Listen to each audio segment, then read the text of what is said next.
And now on Who's Views, it's time for the latest headlines with JT and the Whotastic panel.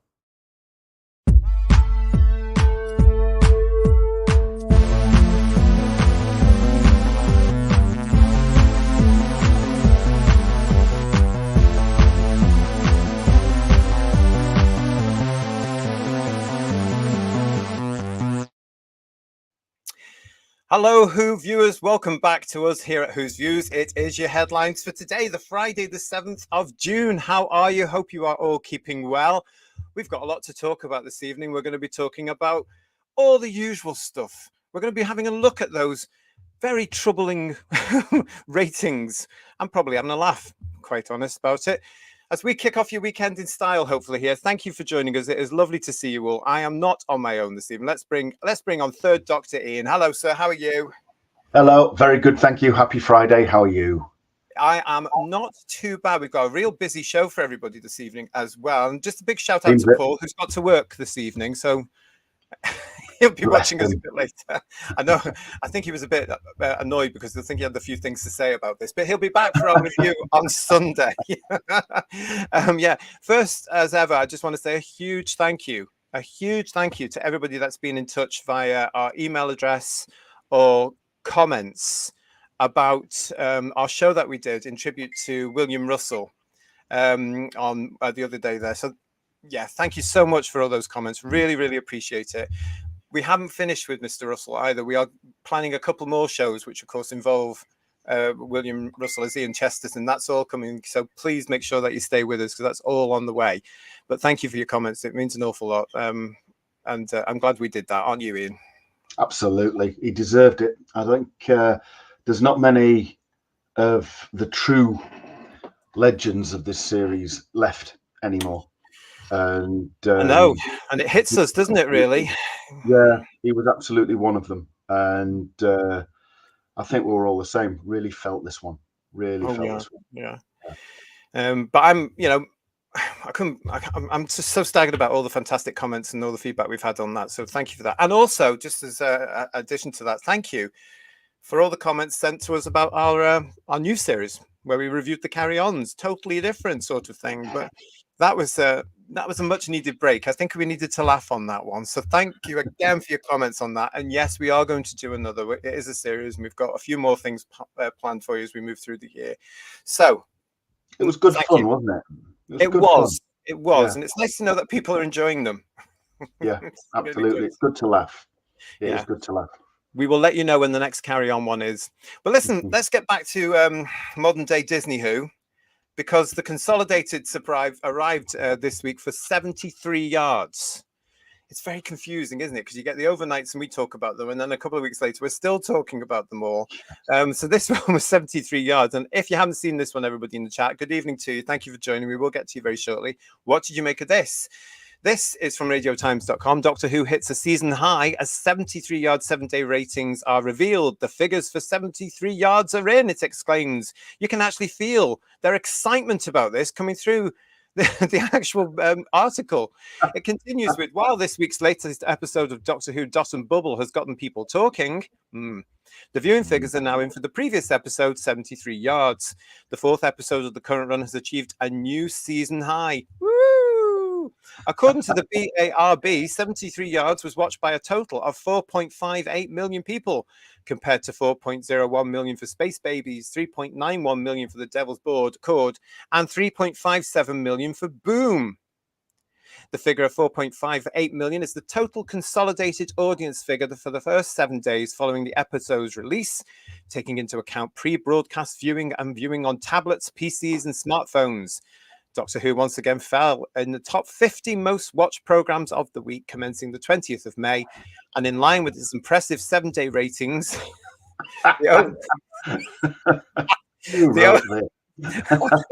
the overnight figures also signaled success for the mysterious episode of the Sci-Fi. That being said, the figures for 73 yards are still very impressive, and the episode itself certainly passed the mind-bending tick box. Showrunner Russell T Davies previously told Radio Times about the mystery villain at the heart of 73 Yards, and that goes on to talk about the usual nonsense there on that particular one. And then it continues with the overnight ratings for the show's latest episode, Dot and Bubble, were also revealed, being watched during its BBC One transmission by 2.12 million on BBC One. While still a big figure, Dot and Bubble's overnights were down on the current most watched episode of the season, which remains 73 Yards. Do you know, it gets me, doesn't it? It's always spinning around, isn't it? And it's also getting a little bit desperate now, I think, this spin. What do you think? Whilst still a big figure, if you're not used to counting higher than 13, then 2.12 million is a big number. If somebody offered you that amount of money, it'd be a big number. But, you know, even the consolidateds for 73 Yards, a season high that is still lower than most seasons' lows, you know, it's nothing to shout about, is it? It is just spin. These figures are crap. It reflects the program, which is crap, and Gatwa, who is crap, and Davies, who is crap. And the figures don't lie, unlike the BBC. That's Ian telling us how it is there, everybody, live here on Who's Views for headlines. You can see that everybody started in the chat as well here. Divining Dragon is saying that spin is desperate. Andy Gledhill is here with us as well, saying they can't even get the figures right. And Divining Dragon is also saying to us they never reveal audience interest. I wonder why, because it'll come back saying there isn't any. It's as simple as that. They can't get it on a spreadsheet. Douglas Smith was saying to us there, is this a comedy? Well, that might bring some people in. And Garbage is saying to us, look at those figures, Doctor Who is saved. Michael is telling us here, more like Dot and Woke. That and Domgo is telling us 73 viewers more like. Scottish Davros was with us, and he's having a laugh, saying, "Oh boy!" And hello to Just Jordan. How are you, sweetie? And how's your dad? Hope your dad's fine and dandy as well. Nice to see you all. So this is where we are with all this, isn't it? I mean, keep your comments coming here, everybody. Hello, Meddling Funk. It's nice to see you as well. But that is what the Radio Times said. I'm sorry for laughing. The printer's ink. There must have been. Garbage is pointing out that the Sewing Bee got 4.8 million. Now, if you don't know what the Sewing Bee is, it's exactly the same format as the Great British Bake Off. Instead of them baking things, they're sewing stuff. Yeah. And it got more than Doctor Who. It really did. It got more than Doctor. I'm sorry for laughing, but it's just ridiculous. And Disney is saying, Lisa is saying, Disney only took minutes to announce the millions who watched Acolytes, that's Star Wars Acolytes, yet still no word on any Doctor Who episode they made. Now, I noticed that earlier today, Lisa, as well. Great minds, kid. And I noticed that, and I thought, now I know there's been a lot of fuss about Star Wars, but it's the usual stuff that we get here at Doctor Who. So I just think water off a duck's back, because we're all called Ots and Ists and Phobes as well, aren't we? So I'm actually, you know, to the Star Wars fans, we feel your pain, and there's a lot of crossover.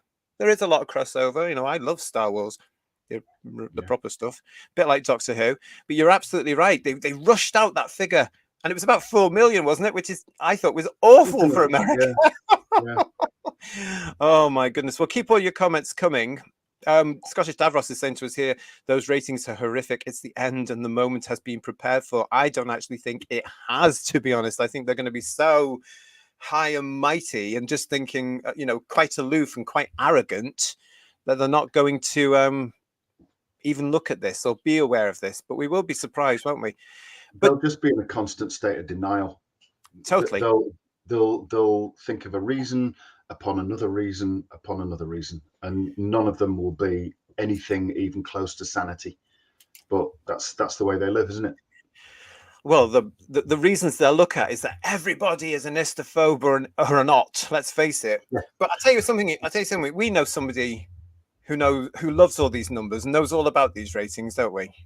We certainly do. We certainly do. And he's here with us this evening. So let's bring him on. It's time for Bedwyr's Ratings Breakdown.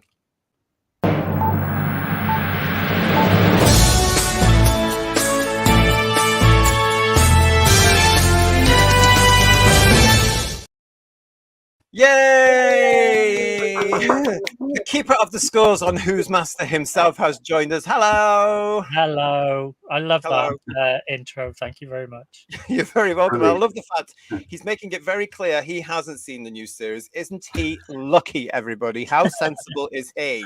It's He doesn't painful. look traumatized. He doesn't look traumatized. Unlike- But you know, unlike us. we must hail our Welsh statistical behemoth. Ooh, that sounds like from the good old days. You have to get the apple now. Copyright who's you? We'll get one of those. So listen, thank goodness though for you, because you love all these stats and stuff, and you're very good at it, aren't you? I am fascinated by it because Doctor Who, unlike a lot of shows, is very much driven by how many people are watching it, because we're so invested in it. We want to know that everyone's watching it because we love it that much. And it's also the difference between it being on the air and not. So this is why it's important. Well, that's the thing. But quite frankly, I think it should be off the air. And it seems that it could possibly be going that way because not many people are watching it anyway. What have you found out for us this week about this one then, with all the data that's around? Yeah, so there are some slides prepared. The audience will be delighted to hear. So, we'll go with the first bit of news that we had about ratings, which was the overnight for Dot and Bubble. So 2.12 is the second lowest. Oops, that's the wrong slide. Sorry. The wrong one. So the second lowest audience to have actually bothered to tune in to a Doctor Who broadcast. So those who switch on BBC One on now a Saturday night and actually sit down and watch Doctor Who, Dot and Bubble was the second lowest ever, and it's still Boom that has that title of 2.04 as the lowest ever. So this little table summarizes over the 60 plus years of Doctor Who broadcasts, and the top 2 are this series. The top 4 of the top 5, 5 of the top 6 are this series, and it's only Legend of the Sea Devils in the middle, really. So it's not great. People aren't tuning in to watch Doctor Who on broadcast. The great benefit of what I see there is that after this Saturday's catastrophe, because we know it's coming, Battlefield will be down to number 10. And then let's have a look at that. Next week, there won't be any Classic Who in the top 10 or bottom 10, if you like, which will be great. Yeah, that's a very good point. You see, that's what we call spin. It's very good spin, though, on the. But as we've pointed out before, though, original Doctor Who, I don't think it's been treated properly at all because we didn't have the iPlayer. They didn't look at video recording. How many people have gone back and watched these things now on the iPlayer? And we don't know because they're not going to release the figures. But I reckon some that would have gone sky high above all the original stuff. This new stuff, rather. Yeah. So on that side, you've got part 1 of Battlefield is that was broadcast 5 minutes after Coronation Street had started. I remember it well. It doesn't take into account people that did video record and watch, which was at the tail end of the 80s starting to come through.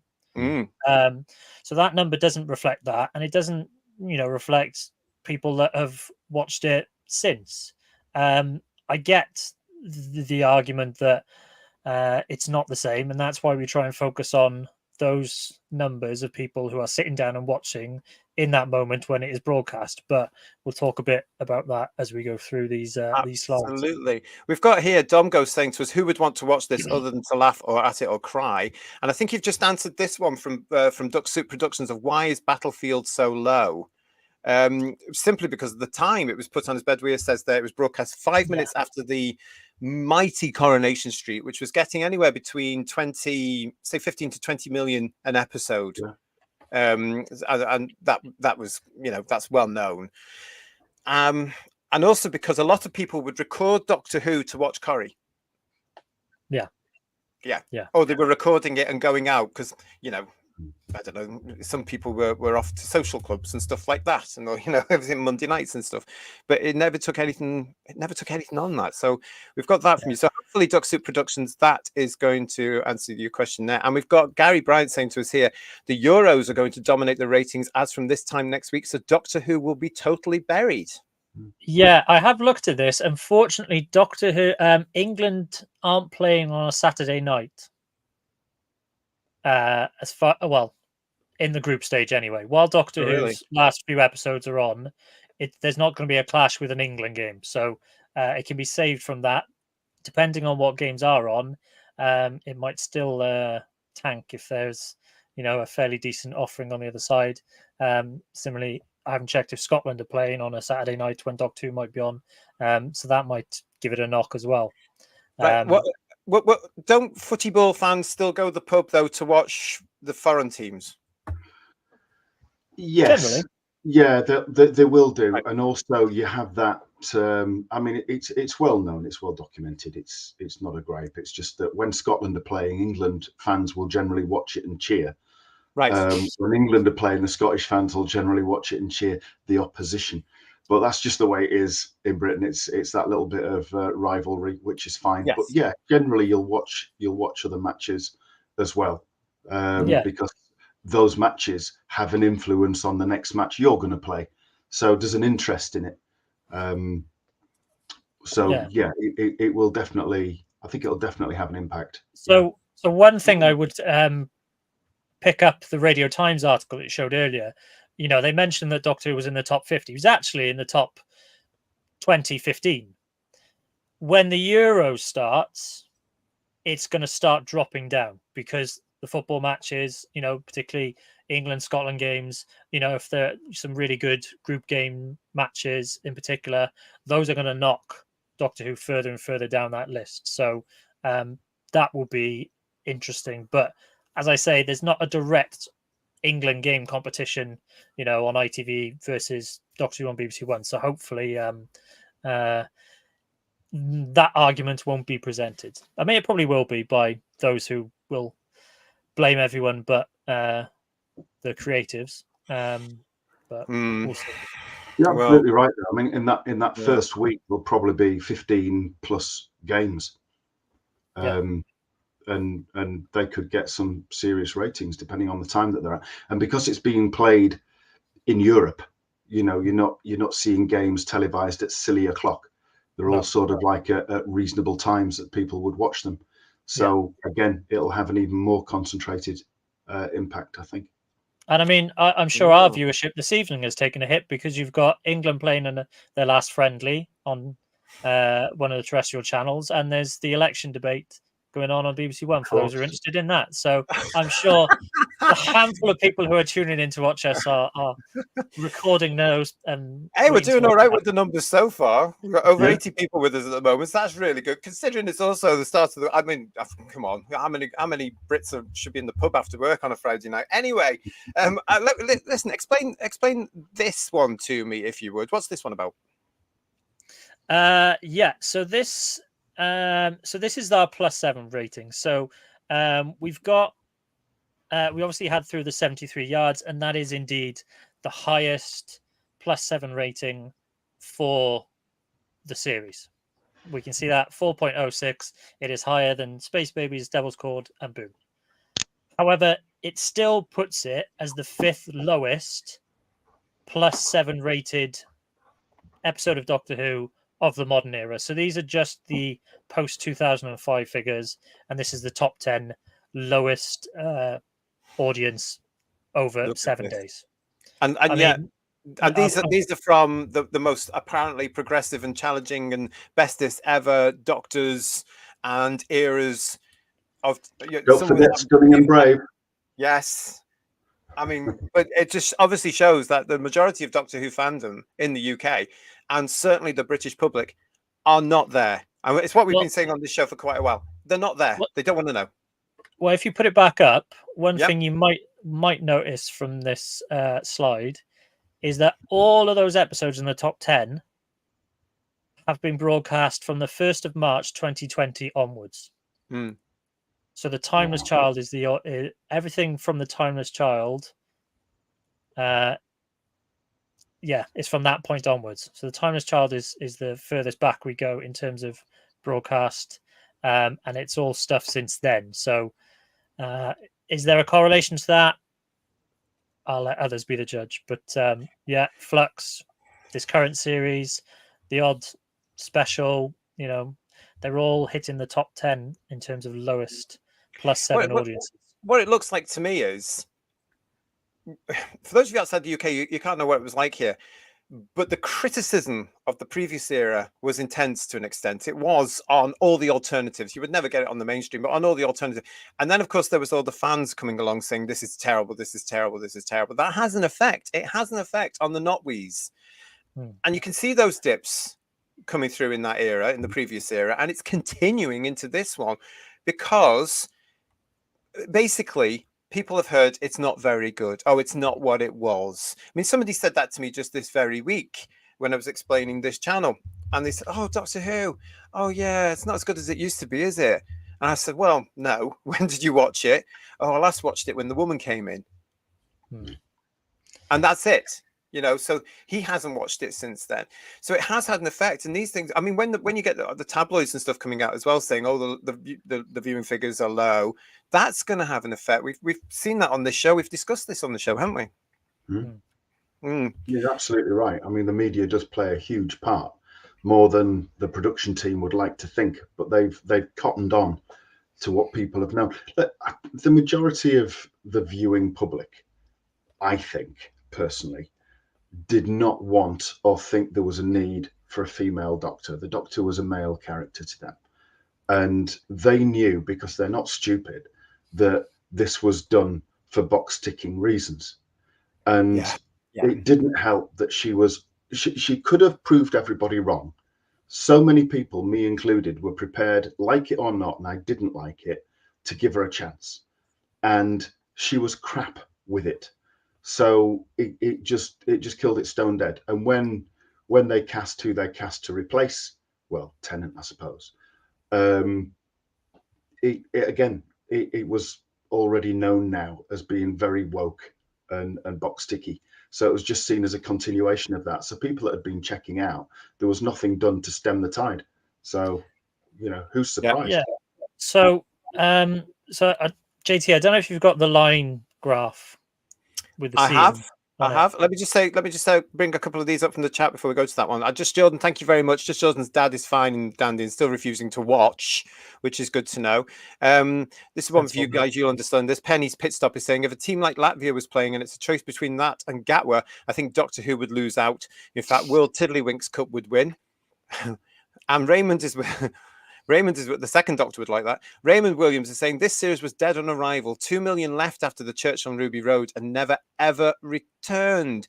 They haven't watched 1 second of season 1, series 14. Bedwyr is showing very clearly that's the case. And Mike C32001, nice to see you. The problem is RTD thinks this is his victory lap, serving up the same old stuff with his old cronies. 2 episodes in, and Murray Gold was already getting a cameo. It's embarrassing. I mean, yeah. And this one from Richard. For a show on Saturday night, primetime BBC One, less than 3 million is bad. Richard, I remember just a few short years ago, certainly within a decade, if a show on BBC One got 3 million or less, it was immediately moved to BBC Two or axed. And that isn't the case here, is it at all? Not at all. Right, so let's look at this one from Bedwyr. Okay, so this...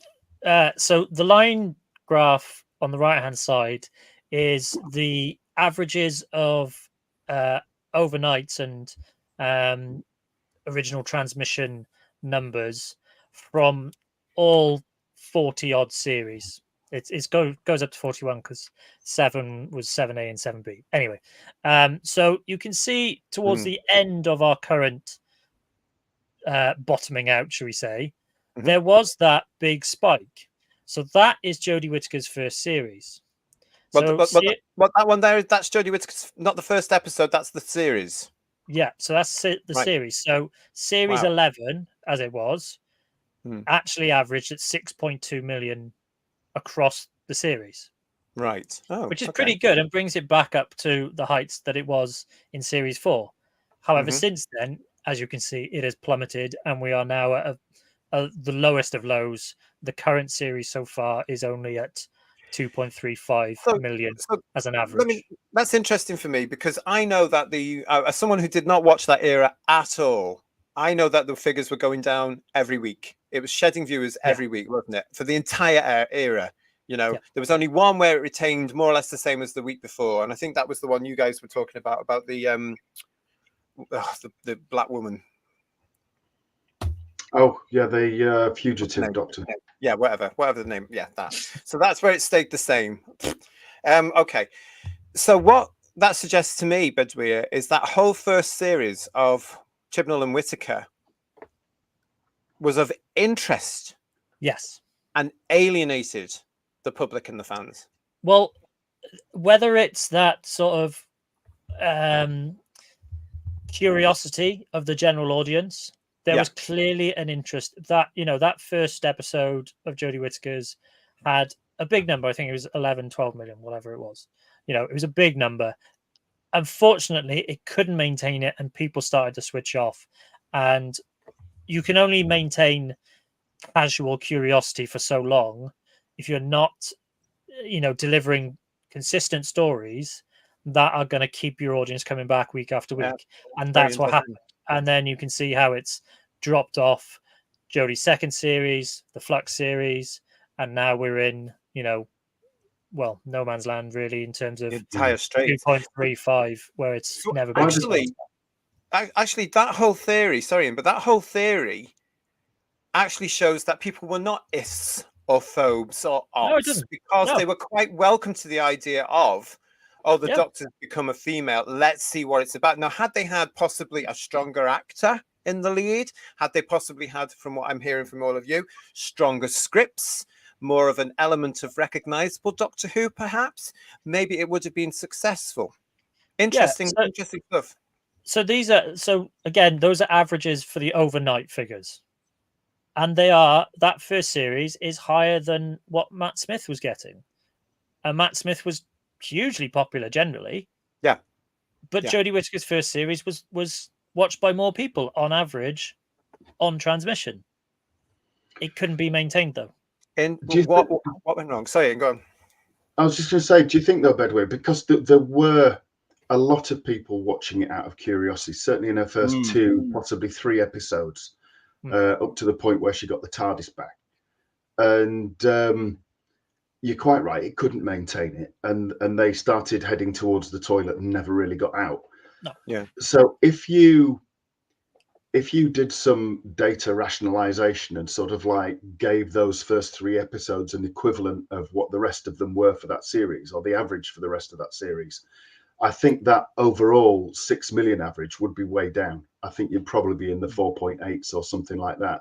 So I think it's those first 3 episodes that have propelled her to that 6 million-ish average, to be honest. Yeah. And if she hadn't had that, there's no way it would be up there, I think.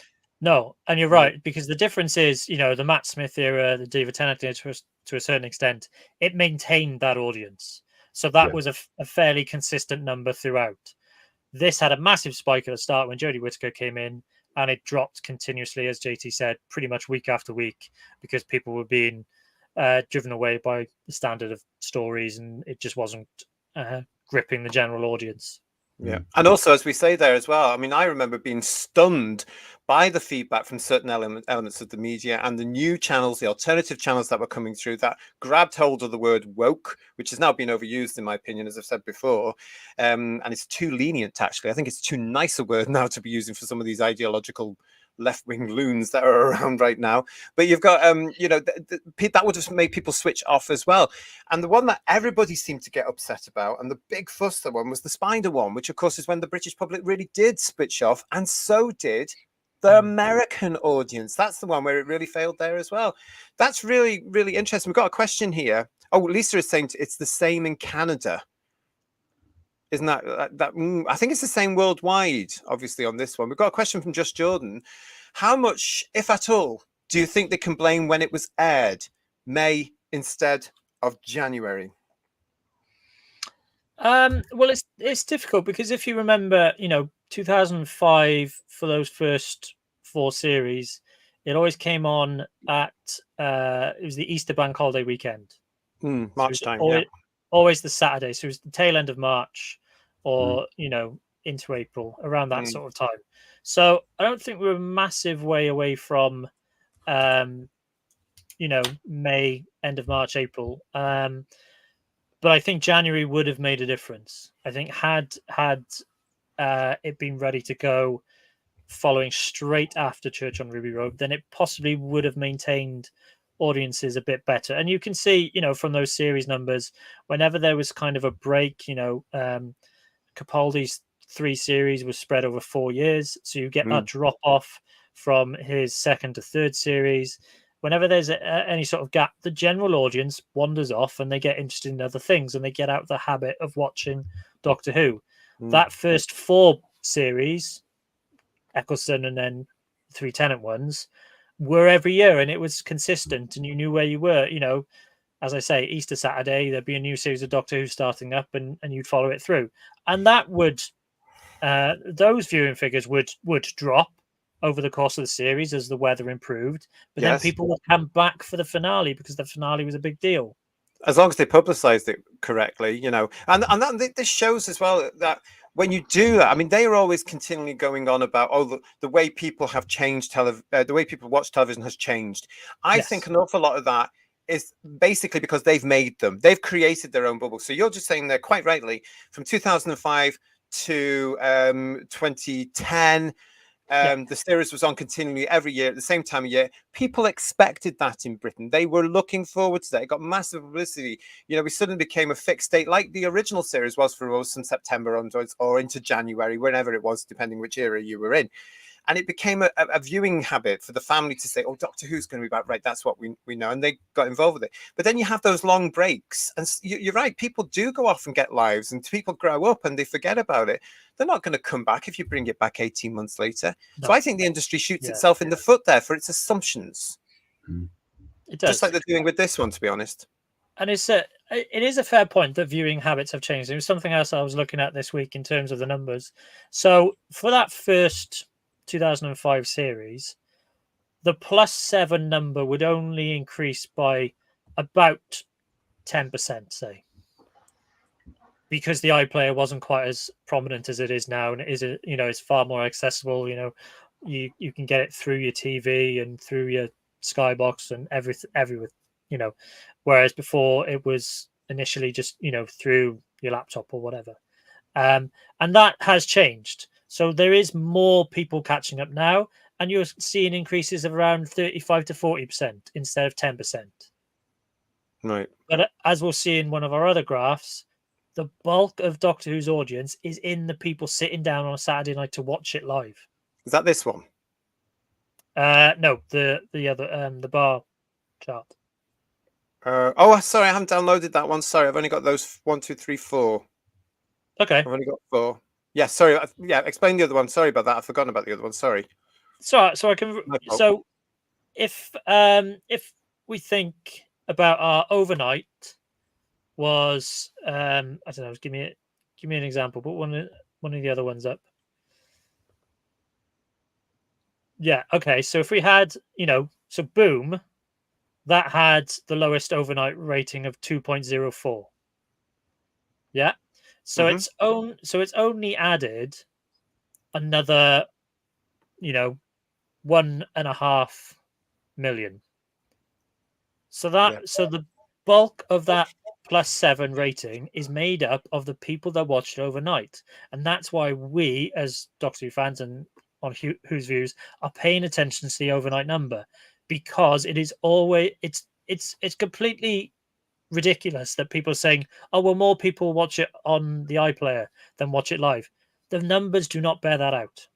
Yeah, and you're proving that point there. Yeah. So for example, if you had 73 yards increased its audience by 55%, because 55% of a low number gives you a bit more, but as a total you are only getting a 35% of that number being made up of people watching on the iPlayer, catch up, recording and watching within that 7 days. So this is what I'm saying. Like the bulk of the +7 numbers comes from the overnights. And so if they're not getting people to sit down and watch it, that is what's hampering these numbers.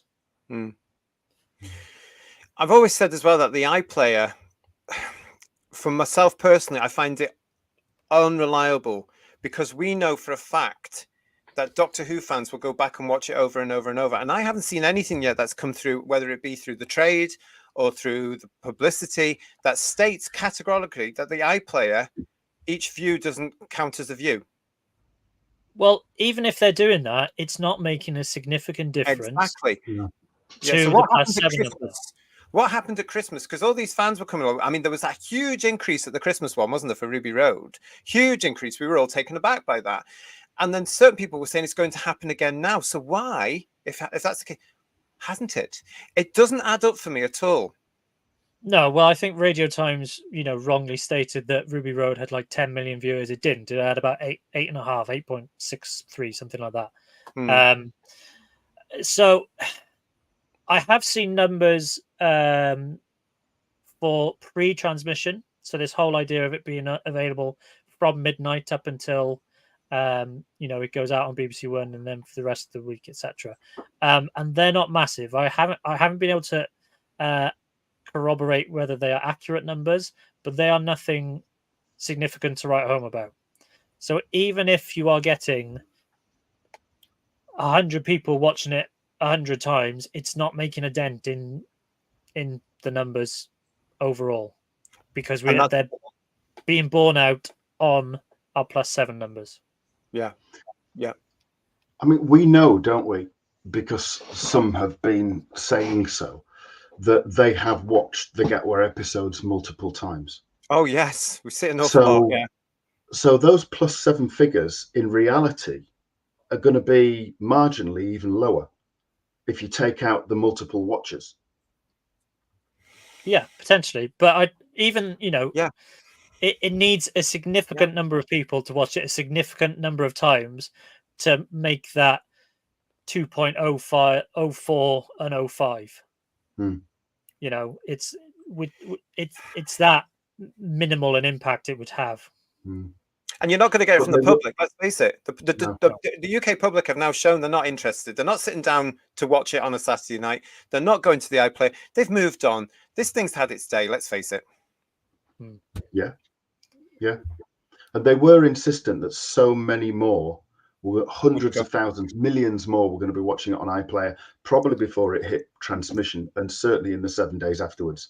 Absolutely. And your Plonker, Jerick, Heifer, or whatever, was saying that for every one of us that dropped out, that but you've also got at the very start, you've got them openly insulting the bulk of the core fandom again. And I know Whittaker did that, but she did that early on, didn't she? The white. Well, she did it more or less as soon as she got the role. Yeah. But then she had a year, so maybe the general public forgot that a bit, and that played in her favour. If she'd maybe said that a week before transmission, that might have had more of a dent on what she'd got, because people don't like that.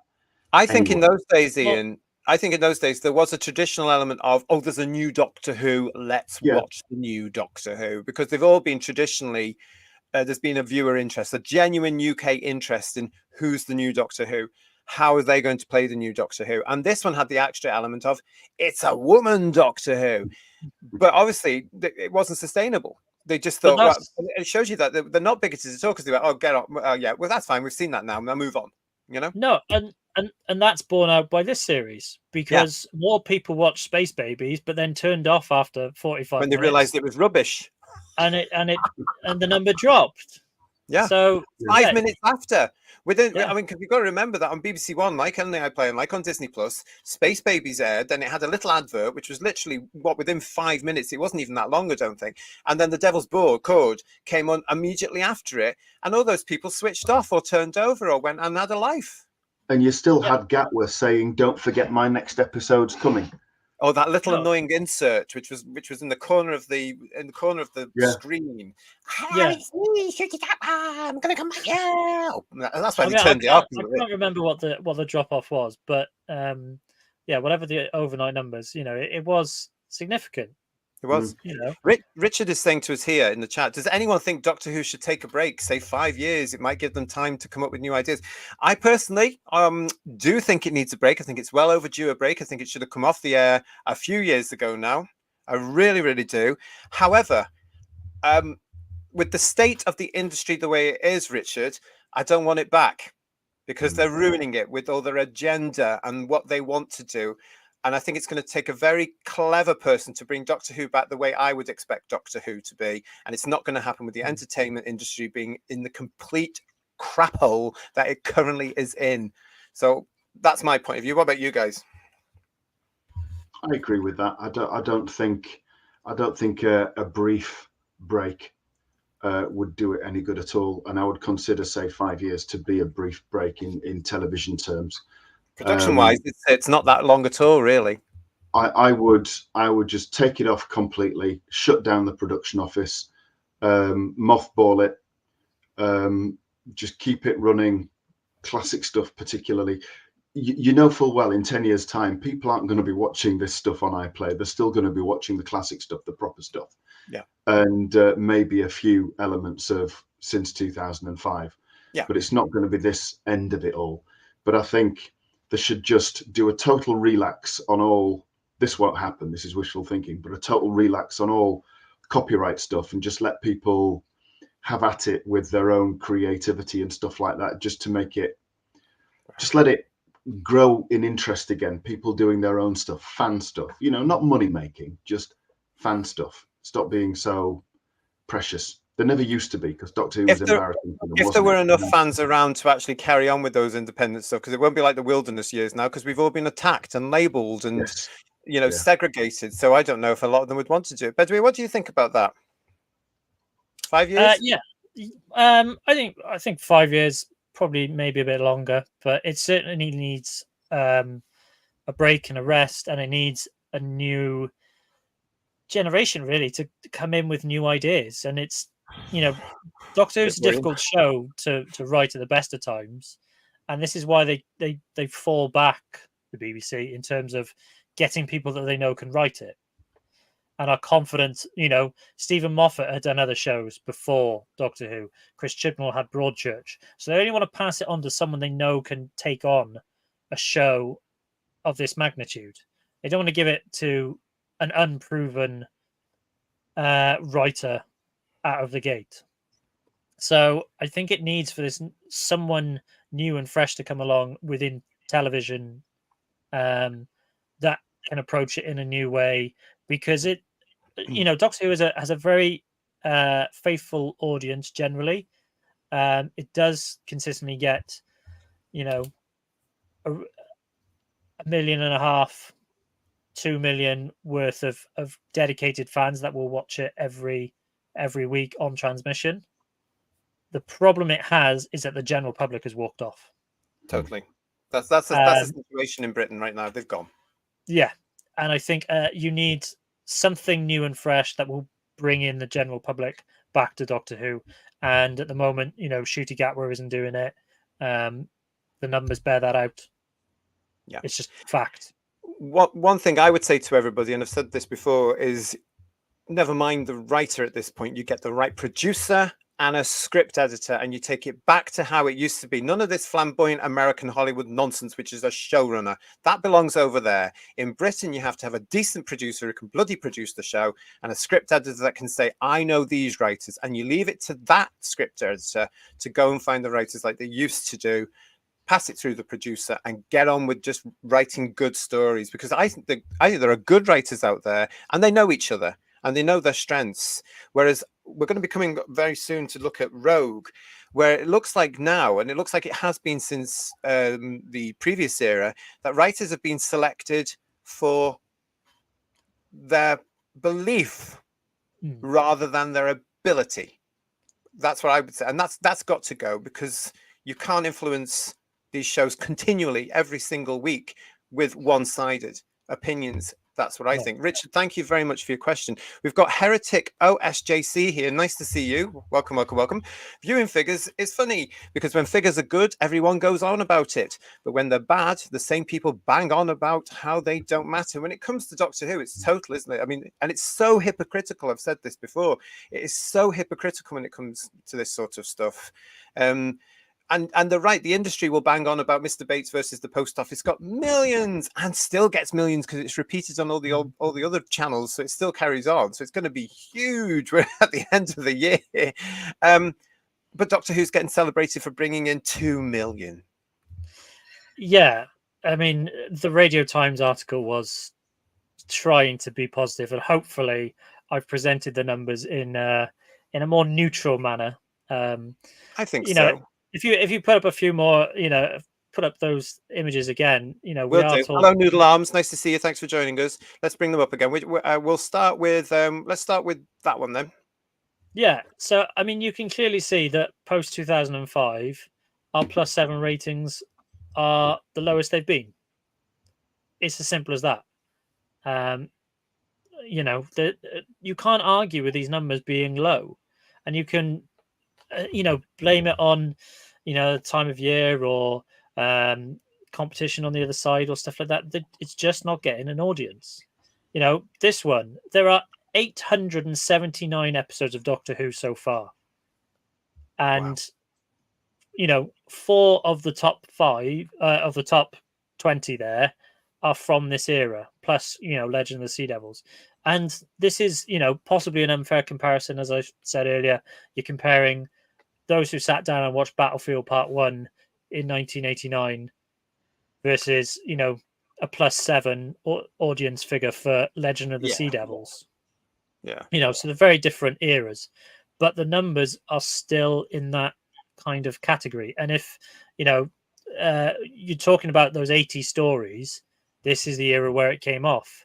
That low point at series or season 26 as it was then, we picked back up again for 2005 and maintained a good level, and we've come back down to even history below. is repeating itself in so many ways. I mean, this one I do find very interesting as well because it just illustrates it beautifully.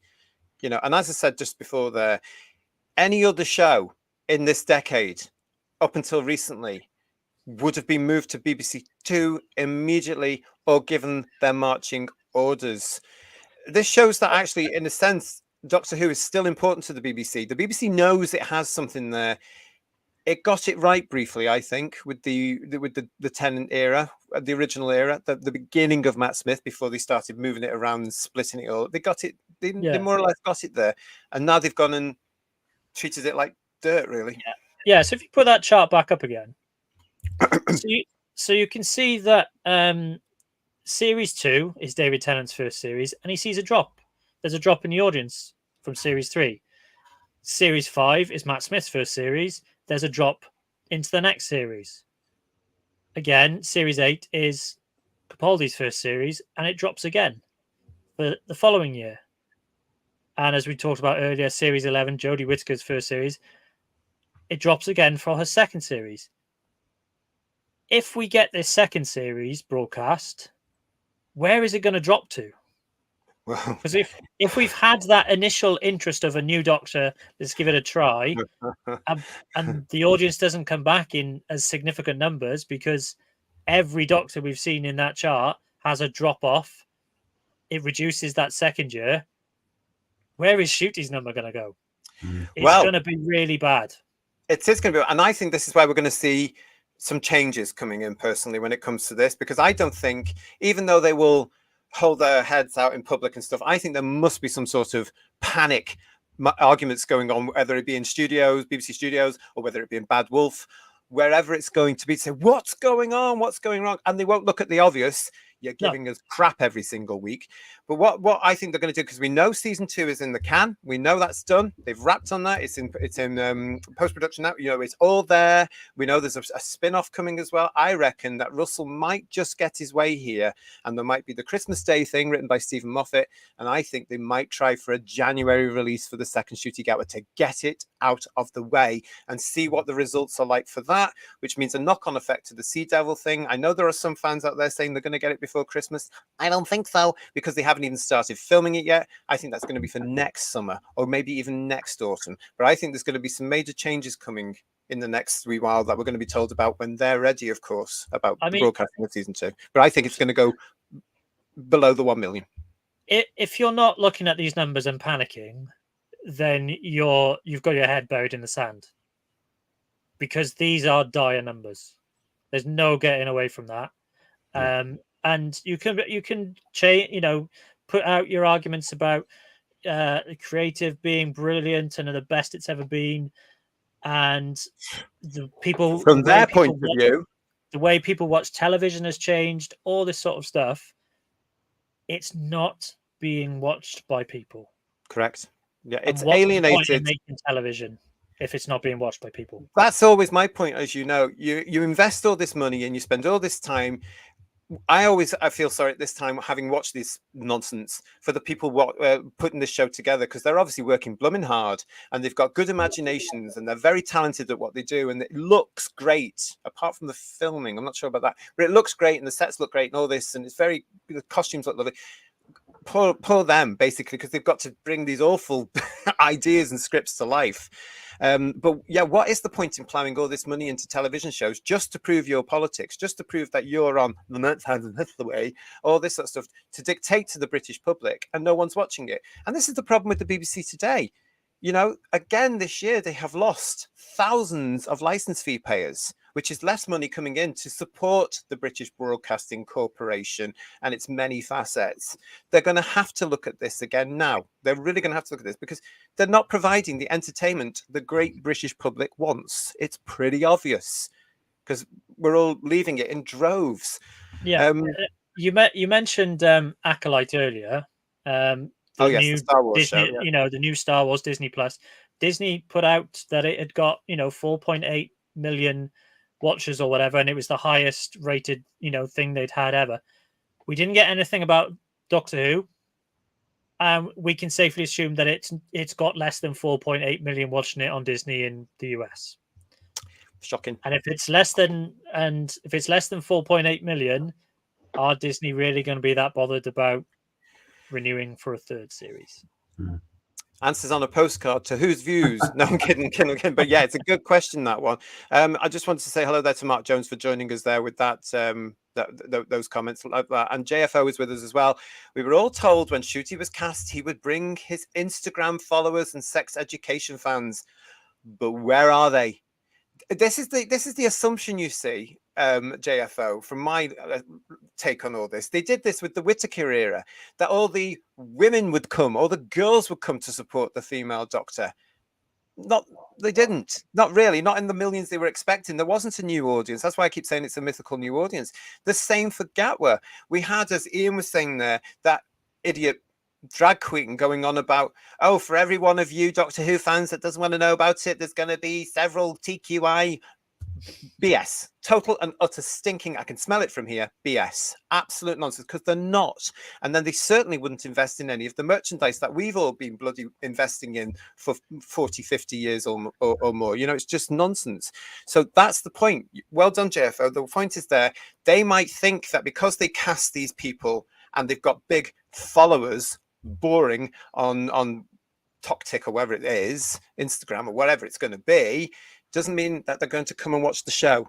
And I think these two eras have just proved that they need to actually just wake up to reality a little bit. But thanks for your comment, JFO. At this point, I just want to say a huge thank you to Kirsty and Garbage, who are in the chat, looking after you all in the chat. Thanks, guys. Hope you're enjoying the show as well. So we've got that coming on there. What else have we got here for you in here? Oh, we've got a lot. Domgo is saying to us here, after the giggle, I just stood up in my living room, opened my arms and said, Doctor, I let you go. And John is saying to us here, Ian, all these extra viewers are in the land of fiction. I think they are. Yeah. I genuinely think they are. It's they've been doing this just on a pipe dream, haven't they? They've not really. It shows that they don't understand their audience even now. No, they're too 14 busy years preaching to us. Yeah, 14 years into bringing it back, or longer, really, in years terms. They don't have a clue, and they've just basically flipped off everybody that was ever really loyal to the show, and they don't deserve them.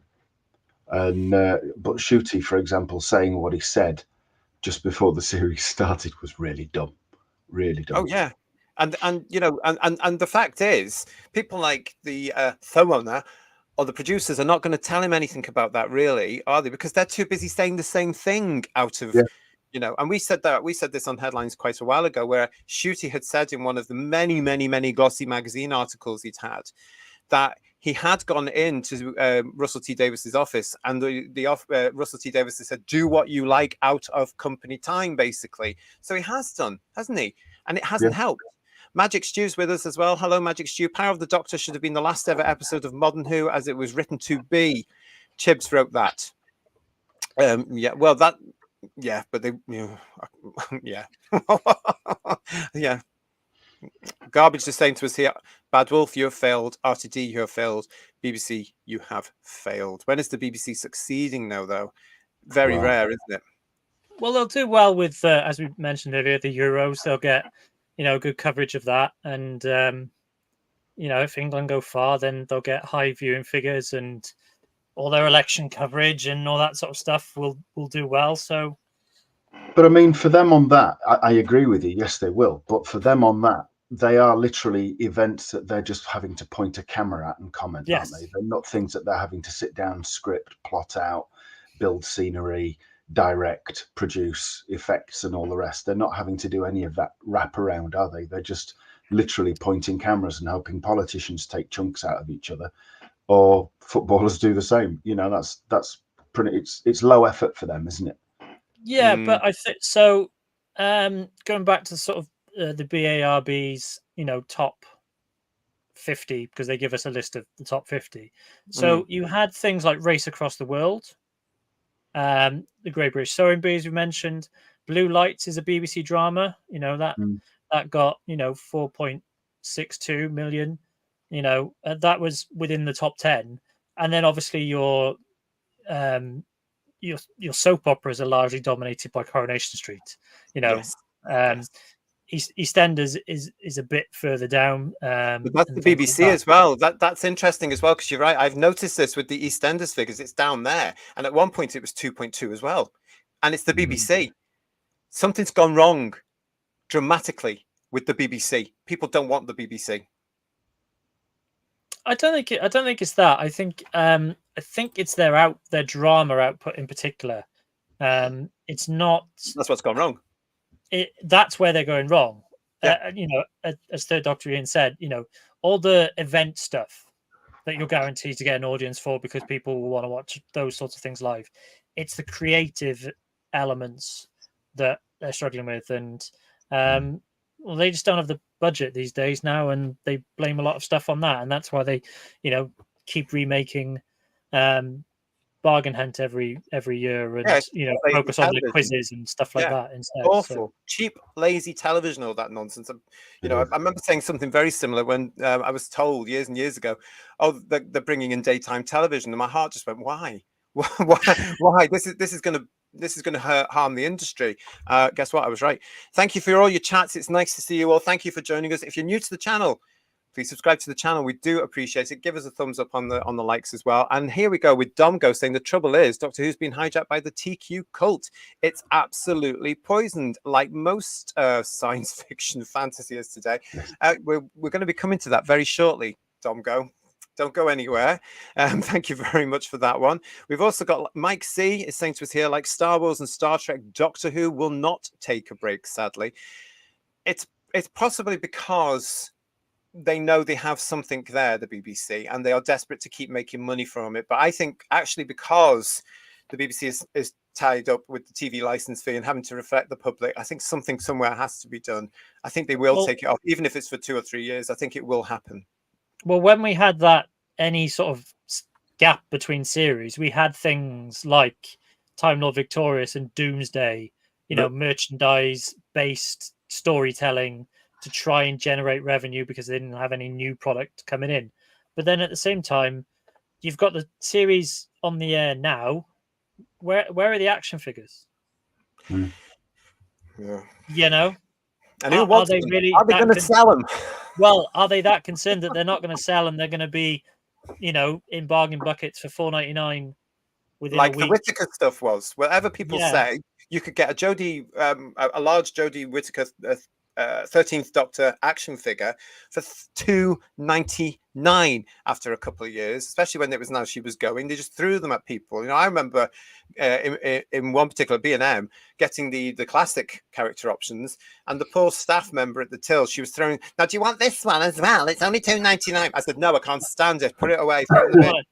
Yeah, I mean, that's how bad it went. Lisa's telling us here, the more I watch new Who, the more I prefer classic Who. Hurrah! Smart lady. Smart lady. And Yokai63, hello to you. Doctor Who should be rebooted with a completely different cast and production team. No one from the BBC Wales or Bad Wolfgang. Do you know what? That's exactly what they wanted to do when they cast all these people and they gave the jobs to all these people. This was supposed to be the great reboot with the great saviors who were going to come and save the show. Whew. Raymond is saying to us here, the elephant in the room is present-day BBC. The whole organisation is riddled with DEI. RTD leaves, and it's guaranteed that a black woman will be made the new showrunner. I still say we've got to get rid of this whole showrunner thing. I really do. We've got to have a decent producer. I don't care what age they are as well. We've got to have a producer who knows how to bloody produce and add up. Bedwyr, you could do that. That would be quite good, wouldn't it? Writers are cast and not employed by merit. Again, coming up to that very, very shortly. We don't have writers. We don't. It's one writer. Yeah, because all we've had, and we've had 2 guest writers, if you like, this season. We're going to be coming to the second one, but the first one, of course, was Stephen Moffat, and then we've got the one that's due in a couple of hours' time. A few hours' time here in the UK, and at midnight here on a Friday, and of course at decent times in the rest of the world. Raymond, you are very wicked. And Nathan, that's why it's on midnight. Well. Hello, Nathan. It's nice to see you. Thanks. Nice to see you all. So thank you so much for all of you for joining in. I hope you've enjoyed what Bedwyr is saying there. I'm trying to keep up with everybody here. Noodle Arms have been wanting to say hello to you throughout the show. Thank you for all your comments. It's nice to see you as well. I never saw Old Who the first time round, but I started 3 years ago and never looked back. Well, this is up here on Who's Views, is where we celebrate those original 26 and a bit, if you call the Paul McGann. If you include that, I don't. But if you include say that back, JT, now. This is where you're going to get all that. And as soon as this Disney Who stuff's out the way, in 3 weeks, we're going to go back to original Who, Noodle Arms. So hopefully you'll be able to come onto the same journey that Kirsty is on, where we're trying to educate her. Lisa is saying to me, do you believe all writers in every writing room are all activists and that's why all shows are crap? That's a great question. What I believe there, Lisa, is the fact they are hired because they are on the same bench as certain phone runners. In my day, that would never happen because everybody respected everybody else's politics and you didn't talk about it. You sort of knew where everybody sat, really, and what everybody was at, but you had more respect for each other. And it's nonsense, this whole... I'm going to use the word hatred that goes on now. If anybody votes Tory, they're immediately ostracized and called names and all that. It shouldn't matter. It's their democratic right. It's your democratic right to vote for and believe in the policies of whichever party you want to. That's a democratic right. And for all these people, some of whom are in this show now and some of whom are in this fandom now, who will judge you for whatever that is and make you feel guilty or make you feel that you should be there, I find that atrocious. And I find that against the democratic right of a human being. And it's always the be lovely people, isn't it? And the ones with pronouns in their bloody bios. So no, Elisa, I don't think they are, but I think the ones who will not sit with them won't get employed. Does that make sense? So thank you for your question there. Yeah, but I mean, Third Doctor Ian will, probably know Malcolm Hulke. You know, He was a communist, wasn't he? Yeah, you know, he was a communist. Absolute raving, yeah. Like he wouldn't be allowed anywhere near Doctor Who now, but he was in the 70s. Or the BBC. It didn't matter because it didn't matter. Did you ever know? If you looked at his stories, would you have ever known? No, because he kept his politics out. The only thing that struck me about Malcolm Hulke were his stories were bloody great. Yeah, properly well-rounded. Fantastic. The books that he wrote gave backstory to some of the characters and everything. Invented the Silurians and the Sea Devils, you know, absolutely. Yeah. And it's only years later, of course, because Mr. Hulke died, well, you know, years and years ago, decades ago, didn't he? And then I never got to meet him, of course, because too young. I think most of us would have been. But we did get to meet Terence Dix, the legend that is Terence Dix. And he would tell some wonderful stories about his friend, Malcolm Hulke. And even though Terence was here and Mr. Hulke was over here, they were pals. And I think that says an awful lot about society now. That doesn't happen anymore. Really. You see people judging other people for their opinion or their political stance or whatever. I mean, look what's happening in the United Kingdom right now. It's horrifying. It goes against everything I've been brought up to believe and goes against everything I know is right. And it's all in here and it's all in these shows and it's all been preaching by certain showrunners and it's all this and this, and you are being judged all the time. It's incredibly bad. And yet you look to the past and you have people like Terence Dix, who was totally opposed to Malcolm Hulke's politics, but they were buddies and they respected each other and they never get in the way. And Terence always told the stories of when they did have a little discussion about it and then they would shake hands, have a pint and agree to disagree. And again, that art has disappeared. It's shocking. It really is. It's frightening, actually. We see democracy going down the toilet. Mac Hulke got Terence Dix some work as well. He did, yeah.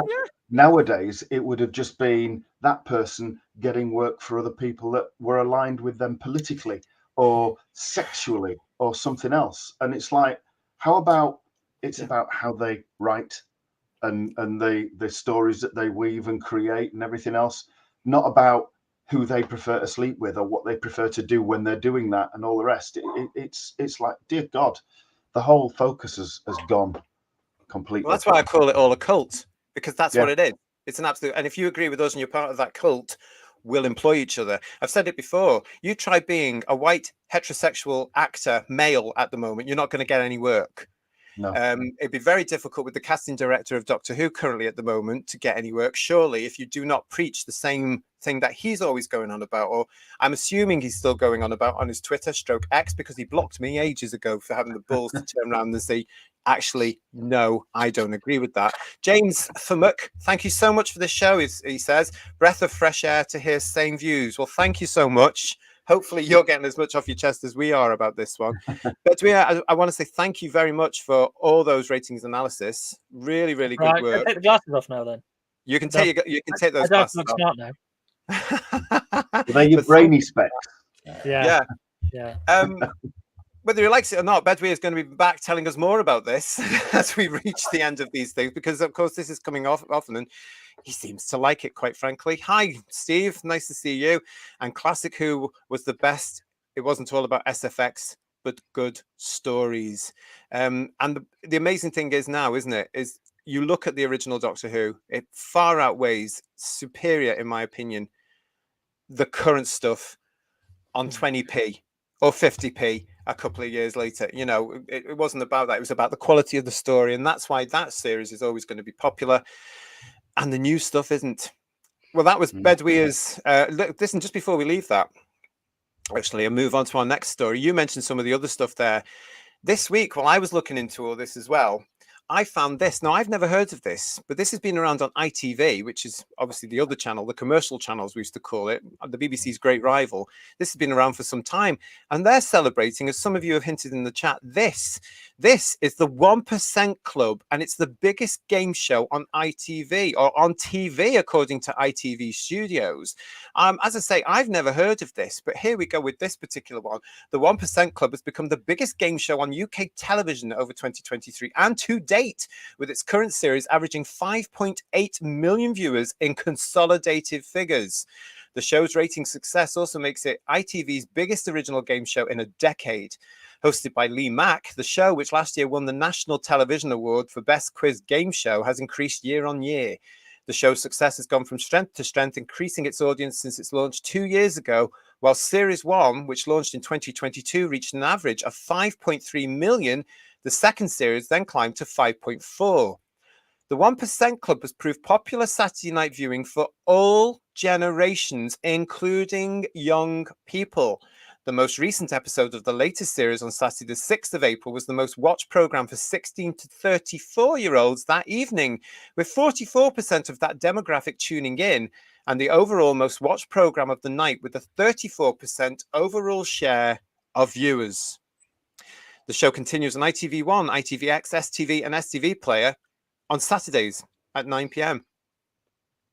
So that's proving what you guys were saying, proving what some of the guys in the chat were saying as well. There they are celebrating that amount in a consolidated figure, bigging it up as the biggest game show on television here. And the fact that they've got the young audience Doctor Who is so craving. Yeah, so the 1% Club goes out slightly later. It's around 9. It was about 10 to 5 to 9 in the evening. So it's a slightly different time slot to Doctor Who, so it's not direct competition. It's not direct competition, but basically it's attractive and it's pulling them in. But yeah, so I just looking at the numbers, it was so the week of Boom, we know that didn't do very good numbers. The 1% Club was the 4th most watched thing that week, behind Red Eye, which is the new ITV drama, Britain's Got Talent, which is obviously massive most years, but even that's their numbers around 5.5 million are not at the heights that they used to be, and what else? I think it was Race Across the World, as we mentioned before, is done well on the BBC. So to be the 4th most watched thing for the week is great, and is proof that people love a game show. And no wonder ITV are celebrating it. If people were watching Doctor Who, then maybe would not have been down in 18th that week. Maybe.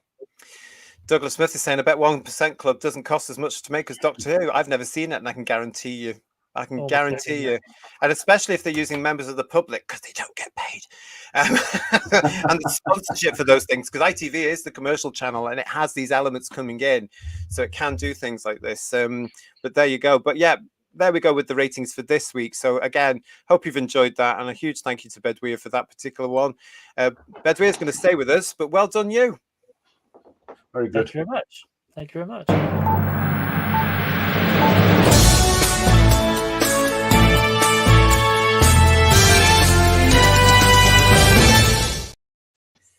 Right, we are now going to catch up with the chat who have preempted our next discussion and have gone on to talk about it. You are watching Who's Views. This is Headlines. Thank you so much for joining us. If you haven't subscribed to the channel, please subscribe to the channel. We do appreciate it. And give us a thumbs up and a like and a share and do all the things you're supposed to do. We do appreciate it. It's, we're going to be going on to the next one now, which is, of course, in just a few short hours' time on the iPlayer at midnight here in the UK. And as I always say, at reasonable times in the rest of the world, the next in Disney Who will be arriving for your grubby little protuberances to get its paws on. Aren't we all excited? Well, I won't be watching it, so no. We're not. But anyway, so this is going to be an interesting one, isn't it? Because let's have a look at this now. These are Kate Herron and Bryony Redman who have authored this particular script. And they are best known for Loki. If any of you have seen Loki, I certainly haven't. It never was interested in that, but you might know about it. Now, these two caused a bit of a controversy when it came to Loki as well, because they made the character something that a lot of the fans thought he wouldn't be. Was it bisexual or something like that? Are we still allowed to say the word bisexual on this show? Yes. Ground. Utter nonsense. And it's also being hinted now, as we're going to be seeing now, that come Sunday on our review show, I might not be a happy bunny. You can see it in this picture clearly. So this is what's rumored to be happening from Doctor Who to Dr. Q. And if you know this channel and you know me, you know exactly the word I'm not going to say, but that's the word it could possibly be. All in the name of possible That other bloody word I'm getting sick and tired of hearing. As usual, just for you here at Who's Views, my lovely, lovely, lovely Who viewers, I toddled off to my local shop this week. these two are laughing because I send them notes to say, yes, guess where I am this. And I went off to have a look at these because I'm never going to buy them, quite frankly. And I went to look at the TV listing magazines this week. Now, compared to Dot and Bubble, God, actually, Rogue was pretty well featured. And we'll go through some of them now. And part of me thought, as I was taking all these things up to the coffee shop, why? And then I started reading the content and I suddenly realized, because what they seem to be doing on this one is they're really, really bigging up. It's Doctor Who meets Bridgerton. Yes, that awful thing I couldn't get past the second episode on. But please, who's watching it? Well, to bring it back to viewing figures, a lot of people are. Again, the week that Boom went out, more people in the UK watched the first 2 episodes of the 3rd series of Bridgerton on Netflix than watched Doctor Who. So and we're being told to touch grass. So in that sense, it makes sense for Doctor Who to try and, get on the coattails of something that's actually doing better in terms of viewing figures than the show is. So, well, yeah, and that's exactly what it's about. I mean, it's so obvious. We've got Duck Soup Productions going on. Oh my God, not those two talent-free house. And James Muck is saying Loki season 1 was ace. I'm still hopeful for Rogue, only for the writers. Well, that's interesting. Because Domgo is also saying Rogue will be the final nail. Rumors seem to suggest we're in for a kissing scene with Gatwa and that bloke, Jonathan Thingy, Groff, we're coming to now. Yeah, I will not be happy if this is the case. So come back and see us on Sunday, of course, for our review show here on Who's Views, because you might find me peeling myself off the bloody ceiling if this is the case. Divining Dragon is saying Bridger Rogue. That's quite funny, actually, Bridger Rogue. But you're going to have to cheer me up, everybody, on this one. Alien Airplanes, hello to you, is also saying, I really like Loki. It was like Marvel's answer to Doctor Who at the time, and it was really fun. Okay, thank you. And Heretic is saying to us also, the Doctor is already confirmed as gay in Dot and Bubble. Now, this is where I'm going to question you on that. He's not. And it's simply because it's the homophobic slur, the Q word, that he's going to be down, because these people, as I said before, I don't think they can say gay, same-sex attracted, or homosexual, because that doesn't include something more, does it? When you think about it, it doesn't include that at all. So that's why I think they come up and they keep going with the cues more. Keep all your comments coming through as we go through these, because I spent time going to the local shop for this, so you're going to see them. This is from TV Times. It gave Doctor Who for the 2nd week running its pick of the day for Saturday. The Doctor and Ruby are at a murderous Regency party. Let's see if that brings anybody into care. Yeah, and it also went on to this. It gave it a double-page spread. Now, there on the right is a behind-the-scenes. Now, this lady, whose name I can't remember because I didn't write it down, but that's the costume designer for this version of Doctor Who. And she got an awful lot of coverage in a few of the magazines because of the costumes. And again, they tied it into the look of Bridgerton. They also spoke to the person... I can't remember. It wasn't Murray Gold, but it was something to do with the music as well, because apparently it's very Bridgerton-esque. But we'll be the deciders of that on Sunday. We've also got this from the TV Times. Let's zoom in on this. Now, this was from an interview. Okay. How did you find working with Ncuti and Millie? They asked guest star Jonathan Groff, and he said they were both so welcoming, big smiles and full of laughs and embraces. They could not have been more warm. As an outsider coming into the Whoniverse for the first time, they were the greatest hosts. They took I don't know why I'm talking like this. They took such good care of me and truly everybody on the set. I spent most of my time with Ncuti, and I am obsessed with him. I think he is such a star. He's so unpredictable, thrilling to act with, so spontaneous, and yet deeply connected to what he's doing. I just adore him, and I think he is one of the most exciting actors working today. Sadly, however, the British public don't seem to agree with you, because he hasn't pulled them in, quite frankly, has he, as we've just been discussing. What else was out there? As I say, there was quite a bit, and there was this one as well from What's on TV, who gave it another one of these sort of highlighting features of what's coming on in the week. It also gave it two little bits. It's the pick of the day for Saturday. And then there was, again, now I have to say, these interviews were the same interviews. It seems to be now that it's all done. And forgive me for being a little bit sort of pessimistic here. But once upon a time, these actors would sit in the room and the press, different press would come around and ask different questions. I don't know if, you know, that's how I remember it. It now seems to be it's all done through official channels and farmed out to the press. Or they might be in the same room at the same time listening to questions that they're all asking because they're the same interviews with the same answers, just in a different order. So that was what's on TV. TV choice. I think it works the same with politicians as well. Oh. So they do. So I think Prime Minister was being spoken to, and every channel carried the same interview. So I imagine it's possibly odd. the same, rather than, I guess it's, you know, to not take up too much of the actor's time. But or maybe it's just because they're too lazy, or they're working from home, or they just can't be bothered. Or they don't want an interview to not follow the narrative.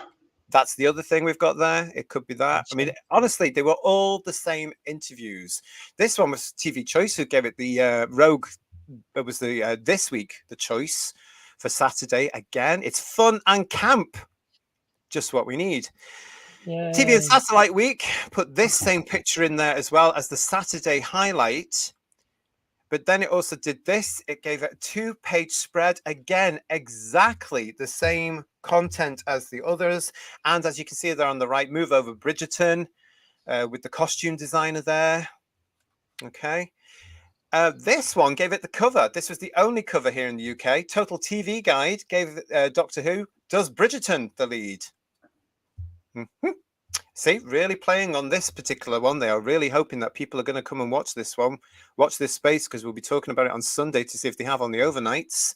This was TV Guide's double spread. Again, the same interview. And as a highlight here, there's definitely a vibe between these two, and that means the Rogue and the Doctor. The scene we watched earlier was laced with innuendo and quiet, enigmatic menace. This episode is unlike anything I've read or seen before, and that's a great example of it, agrees Jonathan Groff, 39. It's the first time you meet my character, you will think, what is happening here? And even when you peel back the first layer, there are still several others. They're so happy with themselves, aren't they? They just come across as so, oh, look at us, aren't we brave and are we clever? And we're going to do this to Doctor Who, and we're making the Doctor same-sex attracted, if it is. I mean, well, you're making me sick, a lot of you. There's this as well. This is the Radio Times, which gave it this little sort of thing with this parrot or owl or wherever it is. Not really interested. Nice. It looks all right, but a bit shabby. No, it looks really bad. If you zoom in, you can see that it's clearly a mask around the eyes, and they've not definitely. Really in properly. Yeah, it's really not. I'm surprised they're using that image because, yeah, it doesn't look. It could be why they haven't released many pictures of them, and because this is high definition television now, a lot of people may be able to see this. So we'll come back to that on Sunday. Remind me, Ian, to bring that in. But look at this for Doctor Who. A handbrake turn, so indicative of what makes Doctor Who brilliant. After last week's devastating payoff. Boring. The series takes up the historical romance, guys, with an adventure that owes much to Bridgerton, to the point of bringing in its choreographer. There he is, Jack Murphy, that's it.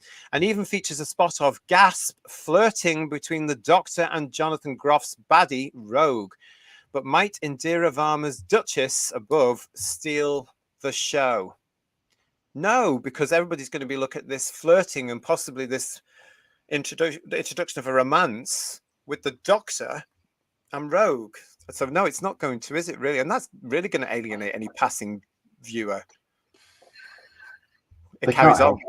They can't help it. But I mean, it's not just Gatwa, is it? Because Tennant was doing it, wasn't he? With it's all in the writing. Yeah, it's all in the writing, isn't it? It's bringing in that representation of the TQ cult, which has no place in Doctor Who at all. It's just disgraceful in my eyes, and it's embarrassing for me as a gay man. I don't want all that stuff in there because the Doctor's an asexual alien, for crying out loud. Where's it gone wrong with this show? This is the Radio Times here. Again, a double-page spread here and an interview with Jonathan Groff. And again, guess what? Exactly the same nonsense as been in all the other ones. By this point, my coffee was half done and quite cold, and I was quite bored.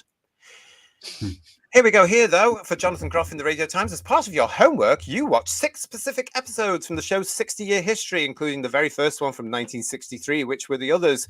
I can't tell you, he said. But even in that first episode in 1963, there was something that felt alternative or queer about it to me. I was surprised in the other 5 episodes how much I was crying. Oh, get a grip, What? you absolute pretentious arse.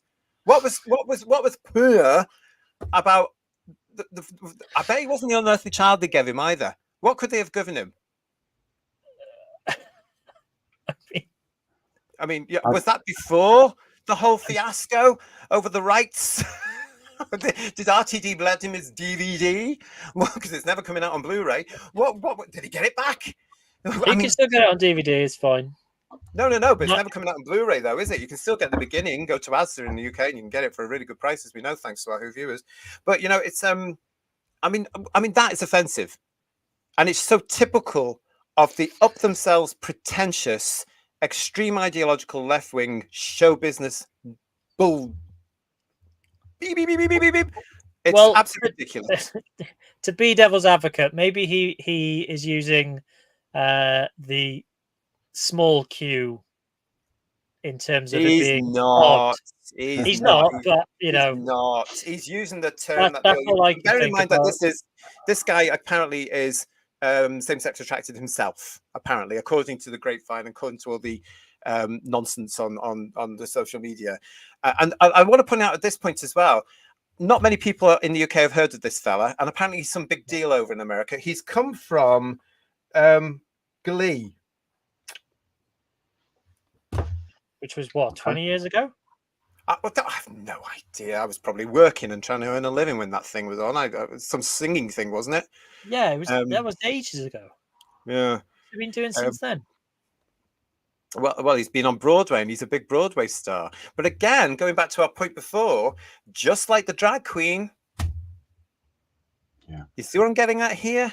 It's all the oh, my mate, and it's all the cult, and we'll give him a job, and it just gets on my tits, quite frankly. The only flirting the Doctor should do is with the TARDIS, says Doug. Yeah. And talents of Wayne Chiang and saying to us, shall we take bets at which minute in the story that Gatwa starts crying this week? It'll be something to do with the revelation that we've seen in the trailer that the fella that he's eyeing up is a baddie, because he goes something like "you cad" or something, doesn't he, in a very sort of non-dramatic way. So that'll be it then. And then he'll go, oh my God, I've been dumped. Oh, the drama. Oh my God, I can't go with it. I've got to go and sit in the console room. He should know he's the baddie, though, because it's a white guy. Oh. Simple, Oh, there you go. I see. I didn't register with that, Ian. No, you're probably right.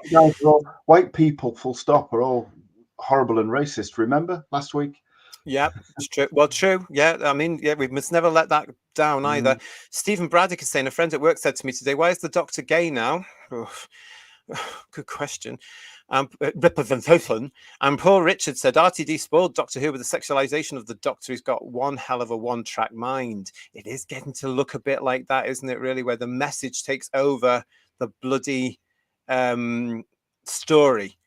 I mean, this isn't even about him, but you do know he would have had a hand in this. He would have suggested, as we know from things like The Writer's Tale, he would have suggested the plot. Oh, I want a Bridgerton one, ladies. Are we allowed to call them ladies? Tough titty if we're not. Kate Herron and Bryony Redman. I find the heterophobia offensive, says Sir Clive Calculator. Quite right, too. And Cloud SSJ4 is saying, Indira Varma might be the only reason for me to watch this episode.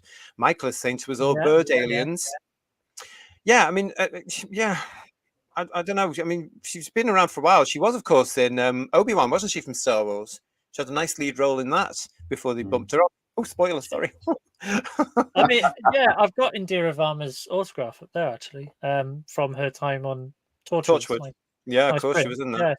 Yeah, lovely. But is she going to save this up against Jonathan Groff? Who knows? Well, she turns into a parrot by the look of it for most of the episode. It's very shades of Vengeance on Varos to me. Graham is joining us. Hello, Graham. Thank you for your comments this week. Really appreciate you sending those in. Boo! Out with friends, but popping on to say hello. How dare you have a life? I'm looking forward to catching up with the chat over the weekend. Have fun, folks. You too, mate. Thank you for stopping by. Going out with your friends. How very dare you? And Domgo is saying to us here, why would people want to watch sexual flirting of any kind with their 5-year-old kids? Good point. Especially, I mean, what happened to the days, gentlemen, where certain things were allowed to be left to the parents to explain when they were right or when the child was right? It's always been about targeting the children, though, hasn't it? This I mean, it has been some of over the them last come few out years. and blatantly say it, Yeah. don't they? I mean, it's a bit worrying in my outlook. I just think, why? It's the parents' decision, not these people who produce these shows, to be able to say, you know, to tell them about anything to do with sexuality or whatever. You know, it doesn't sit with me. Call me old-fashioned. I don't really care. I would also call it common sense. And I also want to remind you there's only 2 genders. So get that in there as well. Alien Airplanes is saying Dot and Bubble never said all white people were racist. You're just overreaction. Overreacting. It implied it heavily, though, didn't it? Well, Alien, did that come across in the way the story was actually told, or are we now just to be honest, on what Russell said in Unleashed? It went over my head. It went over my head, and as I said in our show on Saturday, because I just thought it was rubbish. I thought it was a terrible ending. And I was thinking, God, I don't understand why these people haven't gone with the Doctor. And then I thought, well, it's probably because they're not wearing pastel colours and trying to look like Kajagoogoo. And it's not because they've got money. I thought that would come into it somewhere because all these people were minted and spoilt brats, basically. And I thought it's bound to be something they don't fit in with that. And then this thing came up, Bedwyr, recommending on the Tube of Who, watch this thing with Russell T Davies about Dot and Bubble. And I thought, okay, I'll listen to that as I'm doing some graphics for this show. And that's where he stated certain things like, if you didn't realize that everybody in this show was white, why not? And it was like he was saying, you've got an unconscious bias there. And I thought, F you, I'm not having any of that. No. And then he's admitted that's what it was about. If it's not come across in the storytelling, then the storytelling is flawed. If that was the point he was trying to get across, that society was racist towards the Doctor, then he hasn't achieved that. Yeah, I think because he didn't have the balls. He didn't have the balls to come out and say what he wanted to say because he was worried that people like me would pick up the phone to the BBC and complain in their millions, because the BBC do get a lot of complaints about this alleged accusations. And he didn't have the balls to do it. So he says it on a safe show that only the diehard fans are watching anyway, you know, and all this unconscious bias stuff he was implying and stuff. I just think, oh, please get a bloody grip. So therefore, that's why I only gave it 1 in our reviews, because I thought, no, you've gone down just because of that. But if he's trying to get across this message that, you know, in this case, racism is wrong, then subtlety is not working. No, not at all. Not at all. So I don't get it. In the old days, though, Ian, if they were going to do something like this, it would have been done with talent and finesse and balance, wouldn't it? You know, because we saw certain things like that in the original series. But you go back a few years, you know, we were talking previously in another show about how around 2000 time, generally things with the gay community and everything were pretty much okay. There was a bit of a balance, and it's gone all tits up since then. But in what kind of 2024 do you need to preach to the British public that racism is wrong? Nobody in this country, really, no serious number of people in this country. You've always going to have mentalists somewhere, always. But because you're human, because people are human, you're bound to, I guess. But nobody really, no decent people in this country really, really seriously think racism is good, racism is right. They don't. And there's not many people that advocate it. I've seen quite a few videos of black people saying racist things about white people and everything. That's bloody everywhere you look. But no. So do we need messages like this? No, we don't. But Bedwyr, you are absolutely right. If he has to point out what the meaning of his episode was, he wrote it shit. But then he's got nobody script editing him saying, do you think the message isn't coming across here? But the fact that he was the writer and he said it in that program means effectively, that is what he meant. Yeah. That's definitely what he meant. Yeah. And whilst I respect Alien Airplanes' view, I think he's wrong. Yeah. You know, because the writer was saying that's what it was about. And thanks to Alien Airplanes for putting that in, because that's what we're all about here. It's about those views, and it's great to be getting those sort of comments, Alien Airplanes. So thank you so much for joining us and saying that. But had I not seen that thing, that recommendation, watch this interview with Don't Drop the T, Davies. I probably wouldn't have heard about it unless the guys had said about it in our review show on the Sunday night, and that would have shocked me then on air. But it shocked me and it enraged me when I saw it on the Sunday morning when it was recommended. And I thought, how dare you? How dare you just assume that the British public or any of the worldwide public think like you do? Because that's the thing about these poisonous people as part of this cult. They think they're high and mighty and above us all. And they're judging us all from their own bigotry. Because that's what it is, Get up off your bloody knees, for Christ's sake, and have a laugh, for crying out loud. That's what I say to them. Get bloody real. Cloud SSJ4 is saying the only hint of racism from the script is the mentioning of voodoo, talking about the TARDIS. That went over my head as well. I did hear the word voodoo, and I thought, well, that makes sense, because these very privileged, spoiled, bratish, Kajagoogoo, pastor-styly kids who haven't known anything about the real world would possibly look at the TARDIS and go, that's magic. Oh, that's frightening. I quite like that about the TARDIS, though, that some cultures would see it as frightening. I quite like that. So that didn't rate. It was just only later on. And Raymond is saying to us, even the Doctor didn't realise he was the only one in Lindy's friend group who was not white. But do you know what? I didn't notice because I don't think that way. Because I don't have these biases at all. It was just a science fiction story, was sort of, not quite, should have been. So I wasn't looking for that in Doctor Who. So I wasn't looking at the fact that, oh, look, everybody's white here. What was he trying to say about us? How bloody dare he? So I mean, I haven't seen the episode, so I'm purely speculating. But was it even clear that these were humans? Not really. No. So it could have been an alien species that just that's how they exist. Yeah. And why would you trust someone who is clearly not of your race and go with them? You wouldn't, in the same way. I was walking down the street yesterday and somebody wanted me to give him a high five. We went through COVID. I'm much more careful about, just, spreading that sort of close contact with people that I don't know. It could be that sort of thing.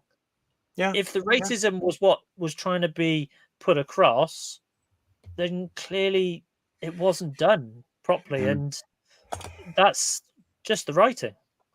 Yeah. It worries me that somebody in Britain is asking you to high five anyway. We are British. Knock it off. We don't do all. I mean, too much of this American nonsense has come into this country. Let's stop this. No wonder the kids are all bloody confused. We're turning into another bloody state of America. No offense to American views, but I am British and I am proud of it. And I don't want all your nonsense coming over here. Thank you. Kev Gresham is saying to us, this episode should be on after The Watershed. We're back to Rogue now. Not because of the fact that it's two men, but clearly the narrative is sexual. Some parents would not want younger kids to watch. Yes, and that's my point here, isn't it, Kev? That that whole thing is suddenly, because we've got this in CBBC as well, where children's television from the BBC is telling them you can be trapped, you can be born in the wrong body, you can be Q, you can be this and that, and there's more than two genders. There's something like 120 or something nonsense, and the parents don't necessarily know, because we always had that trust in the BBC, and I don't think we should be trusting the BBC anymore. They don't want kids to be watching with their parents anymore, though, do they? No, they want their because the children to be message gets watching, so they're directly at them. Yeah, exactly. Exactly. So let's see what we've got here. Good point, Bedwyr. No proof these guys are from Earth. It's still the case though that he made it about that. I mean, from our point of view, they might not have been, but if you were a casual viewer, and okay, we know there weren't any, but you would have assumed, oh, they're humanoid, they're not blue, they're not green, they're not blobby aliens like Doctor Who did. They're a humanoid, they're humans. It's just nonsense the way he did it. It really was. But if it's a human colony or whatever in the future, you just got to make that clear. Yeah, and he didn't, because the script was, again, as I said before, it needs a decent script editor to say, can you rewrite that? And can you add this? And can you do that? Raymond is saying to us here, they were singing she wore a yellow polka dot bikini, so I suspect it was a human colony. Okay, good point. And DT UK is with us here. RTD is writing a show as means to fulfill his own preferences and political beliefs. It's that simple. I'm not going to argue with that because it does seem that way sometimes, doesn't it?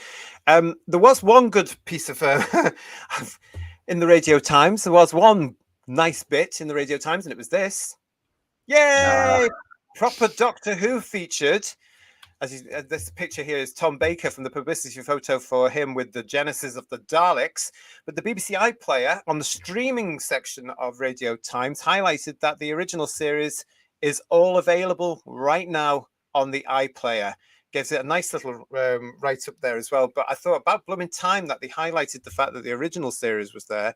That was nice. I thought it was a nice little surprise, turning and seeing Tom in the Radio Times again after all this time. Oh, look at that. That's lovely. There was also only been up there since November, but all right. We've got this here as well from radiotimes.com. Doctor Who Rogue Review. Fun Regency romp sees the Doctor meet his match. Ncuti Gatwa and Jonathan Groff shine in the Bridgerton-inspired adventure. Now, once again, as we've pointed out on the channel, the Radio Times are giving this 3 out of 5. How brave they are. It goes on to say, get your fans at the ready and prepare your dance cars. It's time for Doctor Who to go rogue with its new Regency episode. Yay. Here we go. I know. Hurrah. Written by Kate Herron and Bryony Redman, Rogue follows the Doctor and Ruby to the Regency era where they're living out their ballroom dreams at the beautiful home of the Duchess of Pemberton. I'm bored already. Of course, it's an absolutely beautiful episode visually with actual Bridgerton choreographer Jack Murphy stepping on board to give the episode that undeniable feel of the ton. The what? Is that what they call Bridgerton? Oh, right. Okay. Tacky. Cue a glorious ballroom. What are their fans called then? Tunners, I bet. Oh, something stupid. Cue a glorious ballroom dance, a risky chat in a library with a lady fearing for her honour, and a few declarations of "you cad." Ugh. And we've got ourselves an episode of Doctor Who Does Bridgerton. There's dancing, there are duels, there's dishonour. But of course, in true Doctor Who fashion, there are also monsters lurking around every corner. So when the Doctor and Ruby discover a drained corpse in the shrubbery and a mysterious bounty hunter by the name of Rogue, who seems very nonplussed by all the death happening around him, it becomes clear that not everything is as dazzling as it may first appear. Rogue is a huge tonal change from Dot and Bubble and 73 Yards, and it's better for it. It's exactly what you'd want from a fun Regency romp in Doctor Who while providing a genuine sense of danger. It has its silly and laugh-out-loud moments, largely as a result of Gatwa's glorious line delivery, without compromising too much on its story. As always, the casting is a coup. After Gatwa's Doctor was largely sidelined in the last 2 episodes, he's back at the helm in Rogue, sharing the spotlight with Groff. There's only so much we can say about how the episode plays out for the pair, but we can guess. But it's safe to say it's always a treat when the Doctor meets his match, and Rogue certainly lives up to that. Quick-witted and enigmatic, Rogue won't be a character anyone will forget in a hurry. We also get to see much more of the Doctor's mischievous and spontaneous side, and it's a joy to see Gatwa back where he belongs as the main star of the episode after a couple of Doctor-light adventures. Indira Varma, who we previously met in Torchwood as Susie Costello, is slightly underused as the Duchess of Pemberton, but she still has some fun moments, as does Gibson, who continues to shine as Ruby Sunday. Of course, every Doctor Who story has to have its monster, and unfortunately, this one is a little forgettable. It functions just fine as a Doctor Who villain, and it's definitely interesting, but it certainly won't be one for the ages and struggles to make its mark when there's so much going on elsewhere, so matching the rest of this era. Thankfully, though, that was an editorial comment. Thankfully, though, there's enough happening in this episode that the lack of a memorable monster doesn't mean it falls to pieces. What a bit. While the Bridgerton parody is also a lot of fun, it also perhaps wouldn't have hurt to limit the amount of outright references to the show. It'll be clear to anyone what the episode is doing without the series getting a name check at every opportunity. That's good. That sounds really boring, quite frankly. Those issues aside, however, Rogue is a lot of fun and the kind of relief we'll perhaps be needing ahead of the devastating 2-part finale. Despite a slightly forgettable monster, the final act is still gripping, and it provides an unexpectedly moving and emotional end to the episode, with Murray Gold once again knocking it out of the park with this beautiful score. Rogue isn't a classic for the ages, and it's not the best outing in season 14. Ooh. But it is the kind... Well, it should have been series 1, shouldn't it? But it is the kind of Doctor Who episode you'll want to stick on as a comfort watch in years to come, even with the drained corpses.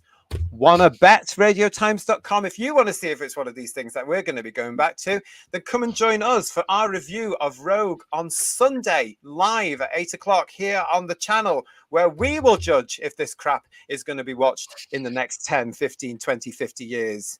I guarantee you, come and join us. It's up on the channel now. Set a reminder, ring that bell.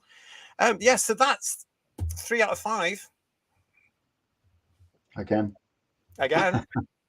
They're nothing but consistent. I mean, that was, again, it just smacks of propaganda, doesn't it? Totally. Yeah. Well, we'll see. It's the Bridgerton references that they get me, because it's so flavor of the month. Yes, it's made some global impact because it's been on Netflix and lots of people have Netflix and people are aware of it. But if Doctor Who had just done a Regency era kind of story, that would have been fine and entertaining. But the fact that they're so spoon feeding the Bridgerton line over and over again, and we've seen that it's in the dialogue of Ruby comparing it to Bridgerton and all that. It's just slaps of trying to get some notoriety based on the success of a different show, which it's lazy though, isn't it? It's just lazy. I mean, you wouldn't have seen them in Talons of Weng Chiang with Leela going to the doctor. Oh, doesn't this look like the good old days, Doc? And you certainly wouldn't have got Bonnie Langford Mel saying in Delta and the Bannermen, oh, IDI, ODO, eh? None of that bollocks. It wasn't mentioned. The only time Heidi High was mentioned during Delta and the Bannermen was in one of the TV intros before the episode started. And that was it. But now, I mean, I've seen 3 little clips of this, different clips, and Bridgerton's mentioned multiple times. Well, listen, we will be looking at that. We have to look at that because that's going to wind me up because I don't watch Bridgerton. I watched the first 1.5 and thought, not for me. Sorry, I felt it was too much like a chick flick. And I thought, this isn't for me. I can't sit through this utter nonsense.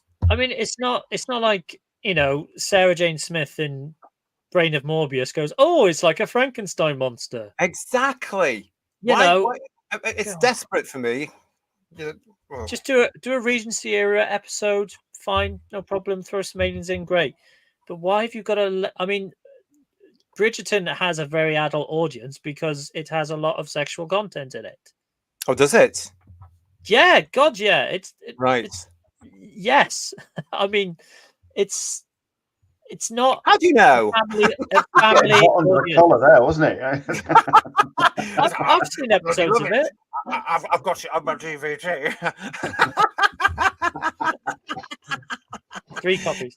What were the overnight flight, Bedwyr? You even get the Bridgerton action figures, everybody. Listen, Mike Disney is saying to us here, oh, great mud dancing. Yep, and Digby's saying to us, Mills and Boom Boom in space, anyone?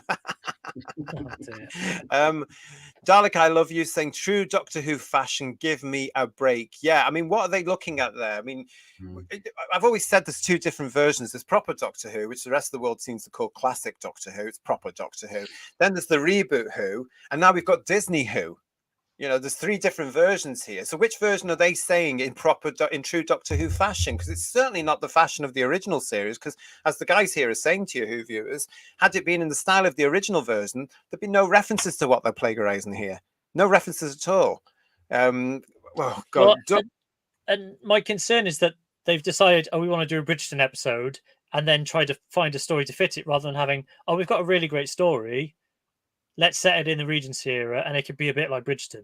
That's how they work, though, isn't it? There's 2 different ways of doing it. Whereas I think they've gone, let's do Bridgerton, and then find a story for it. It's like this nonsense always coming up now with the end of the season episodes, isn't it? Oh, I need a finale. The finale comes before the story.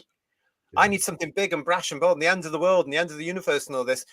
Best write a story about that. Oh, please do me a favor. Doug is saying to us here, at least Rogue is not written by RTD, so it might be better than we think. I'm not betting on it, but it might be. Well, according to what I've seen about these 2 writers, I don't think it's going to be. And if they are pushing in this whole cult agenda of the TQ cult into this, then do tune in to see me raging on Sunday.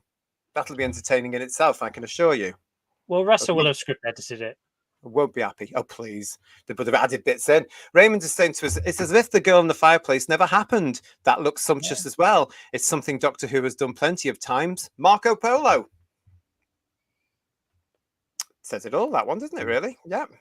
Thank you very much for all your comments. Keep them coming in. I really, really appreciate it all. Very busy in the chat, as ever. And yeah, fantastic. Just Jordan Centers, I love Bridgerton, just saying. Well, good for you. Good for you. But would you say it belongs in Doctor Who in that sort of style? Let us know on Sunday if you're going to be watching. Not a family audience. Oh, there you go.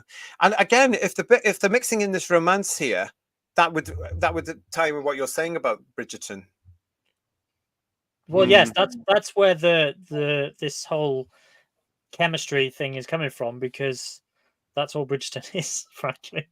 Is it really? It's just all rumpo pumpo everywhere, is it? Oh, that's the only reason they have the parties, is to hook up at the end. That's my perspective, anyway. Oh, God, it sounds like a glorified soap opera. What have we got here? Stephen Braddock is saying Bridgerton in a brown paper bag. Ooh, I don't know what that means, because I didn't get into it. It wasn't for me. It wasn't for me at all. And Divining Dragon is saying here, by plugging in Bridgerton content, they are trying to galvanize the viewership. So it isn't about writing a good original story. It's about latching onto another property.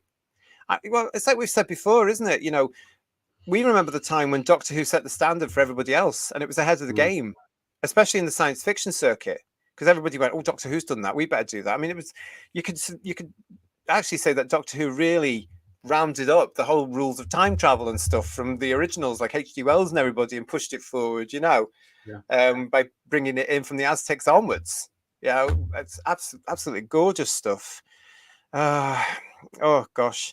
Kirsty is saying to us, never seen it, never will. Bridgerton sounds naff. Well, she's very wise. More costume changes for the Doctor. Please stop. Yeah. And wigs. Just Jordan adds to that. Yep, absolutely. I mean, God, I'm still not taking on all this. Oh, let's change the Doctor's outfit. I understand why they did it, and once upon a time, I would have said, let's do that. And now I'm eating my words, because I just think this just doesn't work. I just don't like it. I want this, the whole thing, his whole look. And as Paul always says, the look from the church on Ruby Road with the large leather jacket, that should be his look. Yeah, that would have worked for him. And I know Pertwee and Baker changed theirs, but it was the same style, wasn't it? It was always the velvet jacket and the bow tie and everything, but the jacket changed, the bow tie changed, and Tom Baker's outfit went from that sort of like reddish jacket to the long grey one, eventually up to the full burgundy thing. But it was always the same style, and it was always the same silhouette in a way. Whereas this is just all over the shop. There's no identity to it at all. No, and that's what makes it confusing to actually see the Doctor. I think it's part of that for me. And just Jordan's responding, I can already tell you, absolutely blinking not. They're two different shows. Wonderful. Oh, I can't wait to see what you're all thinking about, especially you, just Jordan, when you come back on Sunday for us. Mike is saying to us here, Mike C32001, there's always been an air of desperation about RTD's attempted polarism in Doctor Who. He clearly has little faith in the core concept of the show. That's because he's forgotten what it is. He's too busy pushing his own ideas and his own agenda, because this is RTD Who now. It's not ours anymore. This is him. This is what he wants to do. He's the king of the castle now, isn't he? He's the emperor of the whole franchise now. It's his baby now. And by God, he must be pleased. He must be pleased. Let's have a look. What else we got here? Yes, Paul Ashworth is saying to us, I think RTD thinks he's writing Dynasty with crap aliens. And Mike is saying to us, at least Gatwa now wears trousers. Divine and Dragon is saying to us, the Doctor having a look was consistent with his character. It set the Doctor apart from the people around him, and it was his marker. Yeah, which could be a hindrance, or it could be beneficial, depending where he was at the time. And Stephen Braddock is saying Doctor Who used to lead the way. They were shrunk down in size before Land of Giants and got to the moon before NASA, but now it just follows everyone else. It comes across that way, doesn't it, guys? Yeah, it does. It's sad. Yeah. And listen to Doug. Doug's replying to us here. You guys are so right. Even though Doctor Who has openly been influenced by other genres, they never felt the need to name check them. Very lazy and unsuccessful ratings grab. We will know that, won't we, when we come back on Sunday about how many people watched this, and if the Bridgerton thing, the Bridgerton connection, the Bridgerton plagiarism, the Bridgerton homage, we'll call it whatever you want to, grabbed them and brought them in to watch. Something's telling me not, quite frankly. I don't think it's enough. Bridgerton meets Doctor Who. Is that a selling point for the British public? Why not go and just watch Bridgerton? Why do you want to look at a talking parrot in Bridgerton?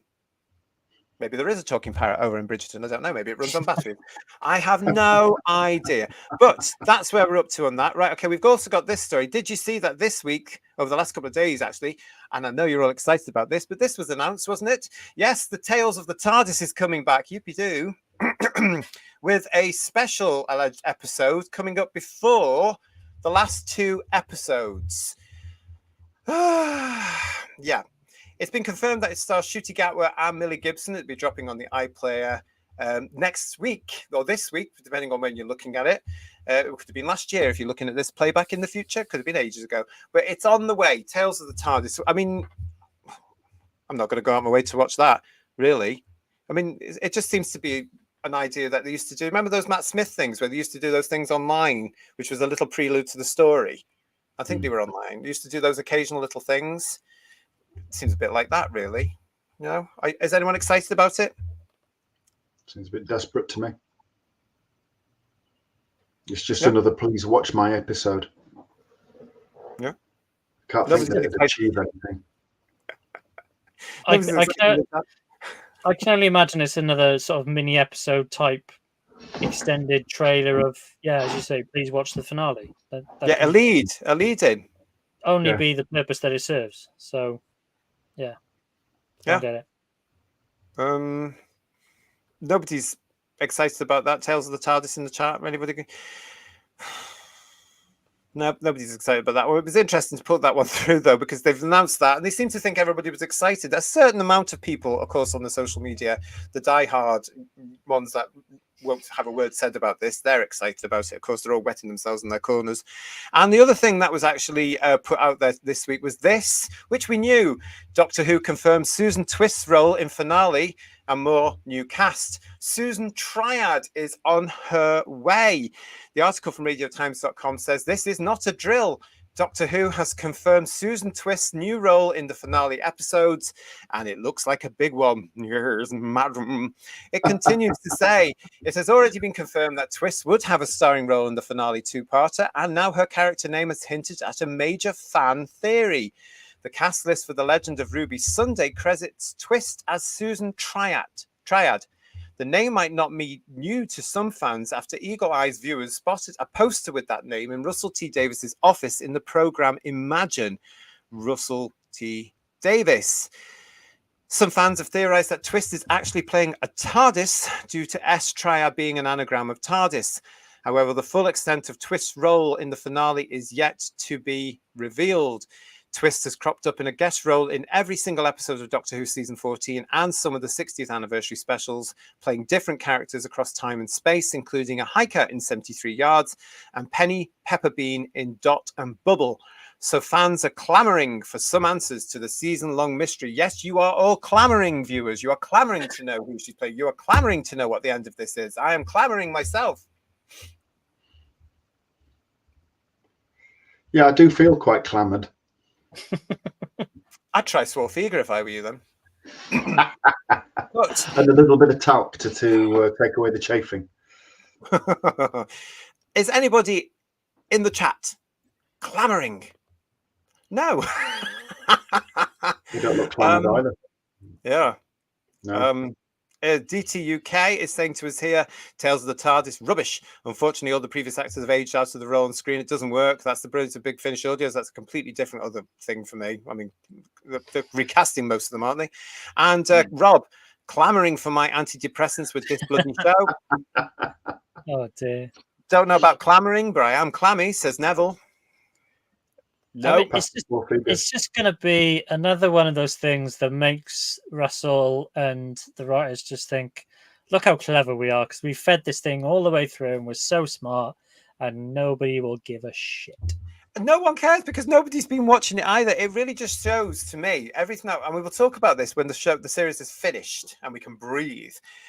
But I genuinely believe that everything they've done now is because they assumed millions and millions and millions of people would watch this thing, and because they thought they had a genuine fan base who would actually support it, and possibly would have done if you hadn't all slagged us off. Cybermatch Strikes is saying, really struggling to care. I haven't been interested in rewatching a single episode so far. You're so lucky. You're so lucky. Just Clammy, says Stephen Braddock. And Dalek, I love you, saying there's a rumour, that TARDIS episode is connected to the finale, something to do with the third Doctor, apparently, and the secret in Unit HQ. Yeah, it's all there, isn't it? They have actually said in the release for this that there's something to do from the third Doctor's era, not the third Doctor himself, but the third Doctor's era is in the Unit HQ basement, though why a big bloody tower like that has a basement, I've no idea. You can imagine, it'll be one of these things with cobwebs you go down to, and it was only built like 5 years ago, and it'll all be spooky and stuff like that. Oh, we've got a basement down here. Oh, look, there's an old coffee machine, and oh, look, there's a printer. Oh, fax machine. It's going to be nonsense, the whole thing. I don't understand it all. But yeah, apparently there's something there, which I personally think ties in with the Sea Devils spin-off that's on the way. They've got to mention it again somewhere at some point. Divine Dragon is saying Ian is trying to contain his enthusiasm. He looks about to burst. I know I can't. I mean, look at him. Look at him.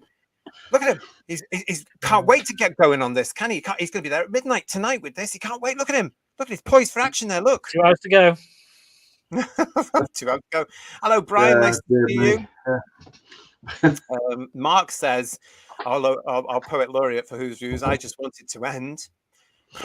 Domgo is saying the Tales of the TARDIS wasn't that meant to be all the bi-generated doctors. I have no bloody clue, mate. I just thought, what is this? Absolute nonsense. Rob is saying Bad Wolf, both Saxon planets disappearing. Oh, would be better arcs than this. Easily. There's so many plot lines he's got running though, isn't it? Steve is saying to us, RTD's boring theme going through the series, been done to death. Bad Wolf, Touchwood, Bees, Saxon, knocking 4 times, and zzz, as he nods off. Yeah, that's fair enough. And hello to me. What's this? Me Gon Galga. Hello, me Gon Galga. Welcome to Who's Views. Not seen you before. Apparently, Doctor Who is outselling Deadpool in my cinema. Surely Disney buying their own tickets. Is it really? That's interesting. Is it really outselling? Where do you live?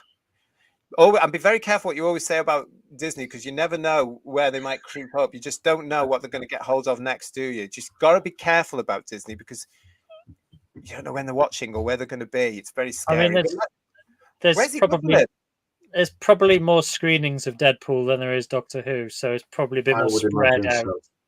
I would imagine there's more interest in Deadpool as well, to be quite honest. At least that takes the peak slightly. You know what I mean? What else we got here? Oh, how dare you, Andy Kidd? How absolutely outrageous! I can't possibly read that on the radio.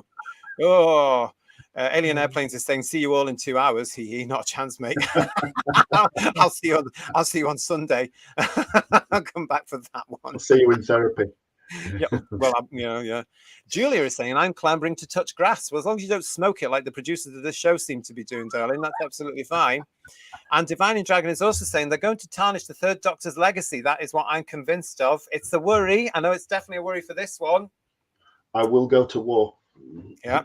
And also Triad, Ian. Now, you caught onto that very quickly, didn't you? Because that's a bit of a red herring for us older fans.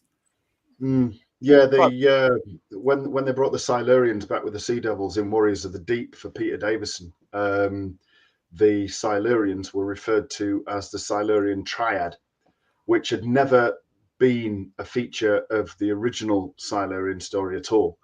And with this character being called Triad and a Silurian / Sea Devil spin-off in the works, it just seemed a little bit coincidental.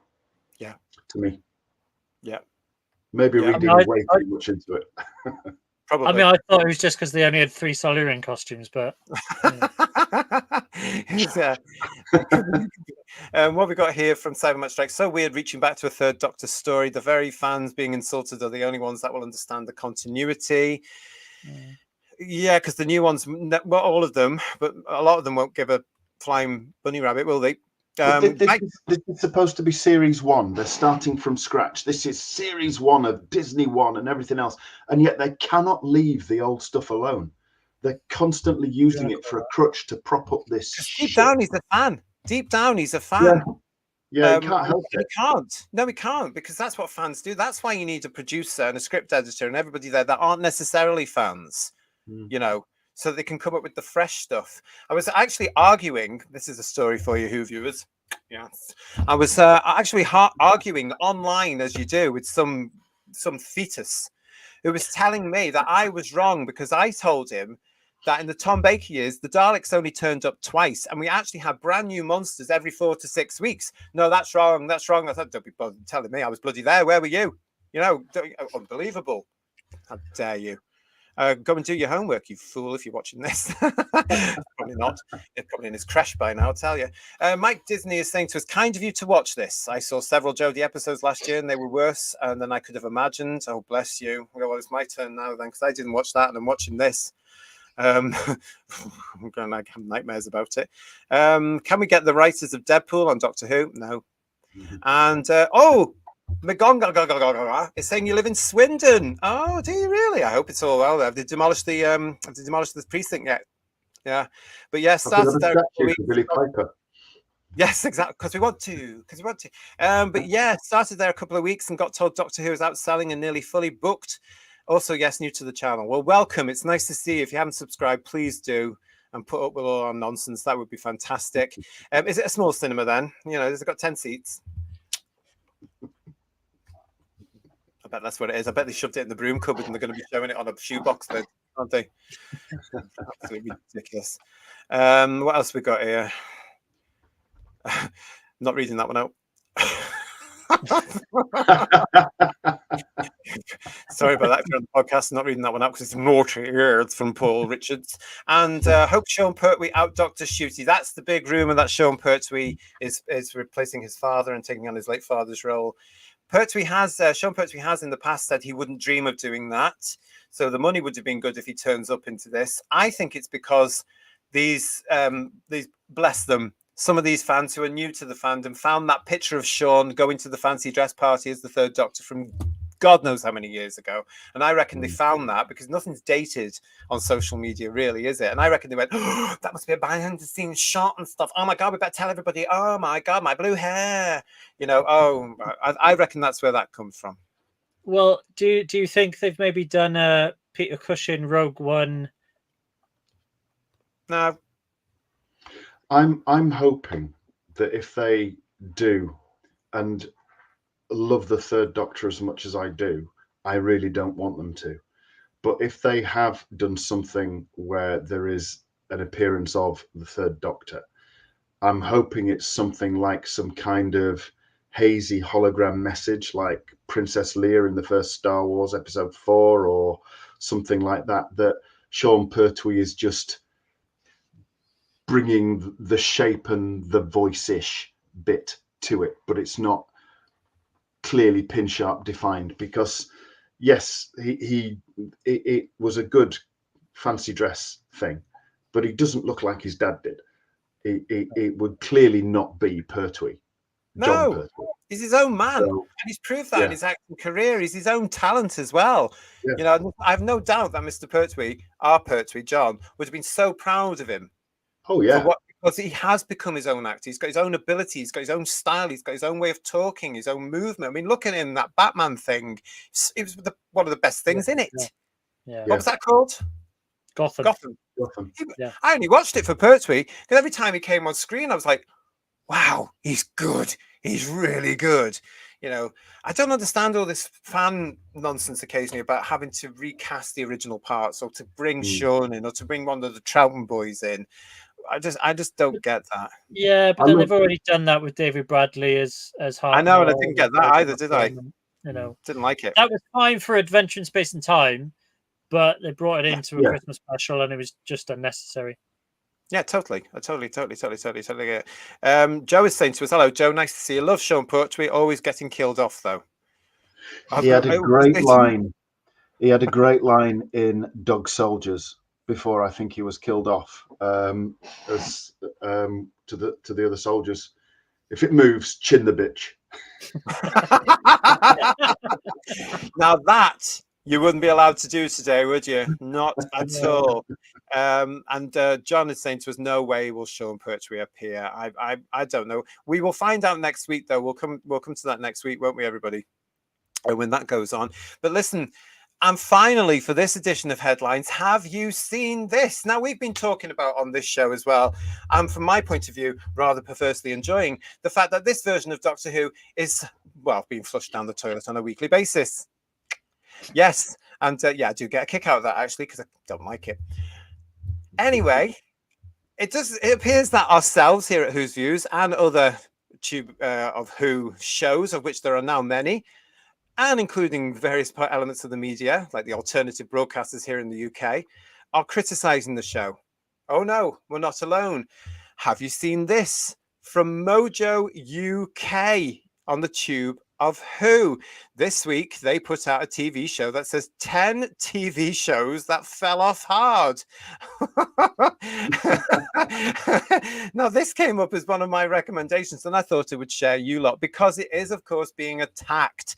I don't know if they're removing the comments, but certainly on their social media platforms and on the actual Tube of Who itself, there was an awful lot of criticism about them, saying, how dare you say that Doctor Who has fallen off, even though it's their opinion. What they've got here is basically they have looked at shows that they think have fallen off in popularity for whatever reason. It includes, and I'm not going to go through the whole list, but it includes Sherlock, The Witcher, all good so far, Skins, and then it goes on to Misfits. I loved the first 2 series of Misfits, and then it went a bit weird. Then it also includes Coronation Street, Top Gear, and This Morning. So it's quite fun, actually. But everybody, guess what's at number 1?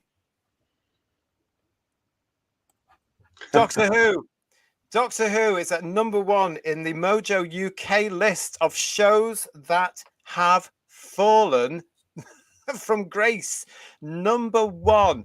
They actually do, as you can see there, split it 1963 to 89, then 2005 onwards. But my goodness, do they really lay into this for various reasons? I'll show you it again. That's the thumbnail you're looking for. It's Mojo UK. Watch Mojo UK is their channel on the Tube of Who. 10 TV shows that fell off hard. It's only about 10, 11 minutes long, but Doctor Who is number 1, and I can understand why. So look, it's not just Doctor Who fans. It's not just people like us here, all of us in the chat, all of us on the show. We're not the only ones noticing this. It's being noticed. And if it's being noticed by people like Mojo, it's got to be noticed by the production teams, surely. You would have thought so. That graph was very similar to Bedwyrs. It's pretty accurate, isn't it? It isn't. It's not far off. It just upsets me, however, that they've got the original Doctors behind them as well. You know, I would have just put the last 3, and I'll include Tennant Mark II in that one as well. But is this of any surprise, anybody? No, it's not. No, it really, really isn't. And you're all saying this in the chat as well. Yes, do go and watch it. Go and have a look at that. It's very interesting. It made me laugh. DT UK is saying the sad thing is, how can Doctor Who be fixed? It's kind of beyond repair now. It certainly is, isn't it? It certainly is. Of course, there's still lots more to be talked about. We have just gone past the 10 o'clock. So in a couple of hours' time, Doctor Who Rogue will be dropping on the iPlayer. If you're elsewhere in the world, you're getting it at a decent time. So well done, you. From our point of view, it'll be on BBC One tomorrow night, Saturday night. And we will be back, as I've mentioned a couple of times now in desperation of a plug, doing an RTD. We'll be back on Sunday, live 8 o'clock here on Who's Views with our review of Rogue. Millie Gibson looks the most masculine one there, doesn't she? Really. And she looks very feminine, is what I'm saying, but she still looks the most masculine one there. You know, I've been saying to Kirsty, eyeliner has been heavy this season, isn't it? It's been the theme Have you noticed, everybody? In every episode, there seems to be heavy eyeliner. They must think they're back in 1986. Don't know what that's about, but we will find out. I'm sure we won't. Anyway, yes. So thank you to Third Doctor Ian. Thank you to Bedwyr, and thank you again, Bedwyr, for all your analytical information there. Really appreciate all that. Thank you for watching this edition of Headlines. Thank you so much for subscribing to the channel. We really, really appreciate it. Again, thank you for all your comments on our wonderful show that we did for Mr. William Russell this week. Really appreciate that. And stay tuned with us, as we've got, as I said at the top of the show, a couple more shows coming to you, which we'll dedicate to Mr. Russell there as well. We will see you on Sunday. Yes, for our review of Rogue Rouge. Probably all of them. Don't miss it. Don't miss it, and bring some tablets, Anadin or something like that for me, because I might just need it. Think of me when you're watching it, if you are watching it, and just think, what would JT make of this? Because I might be on the ceiling. We will see you live on Sunday. Until then, have a great weekend. If you're not planning to, we'll see you on Sunday night. Thanks, everybody. Bye-bye. Bye, everyone. Bye. Goodbye.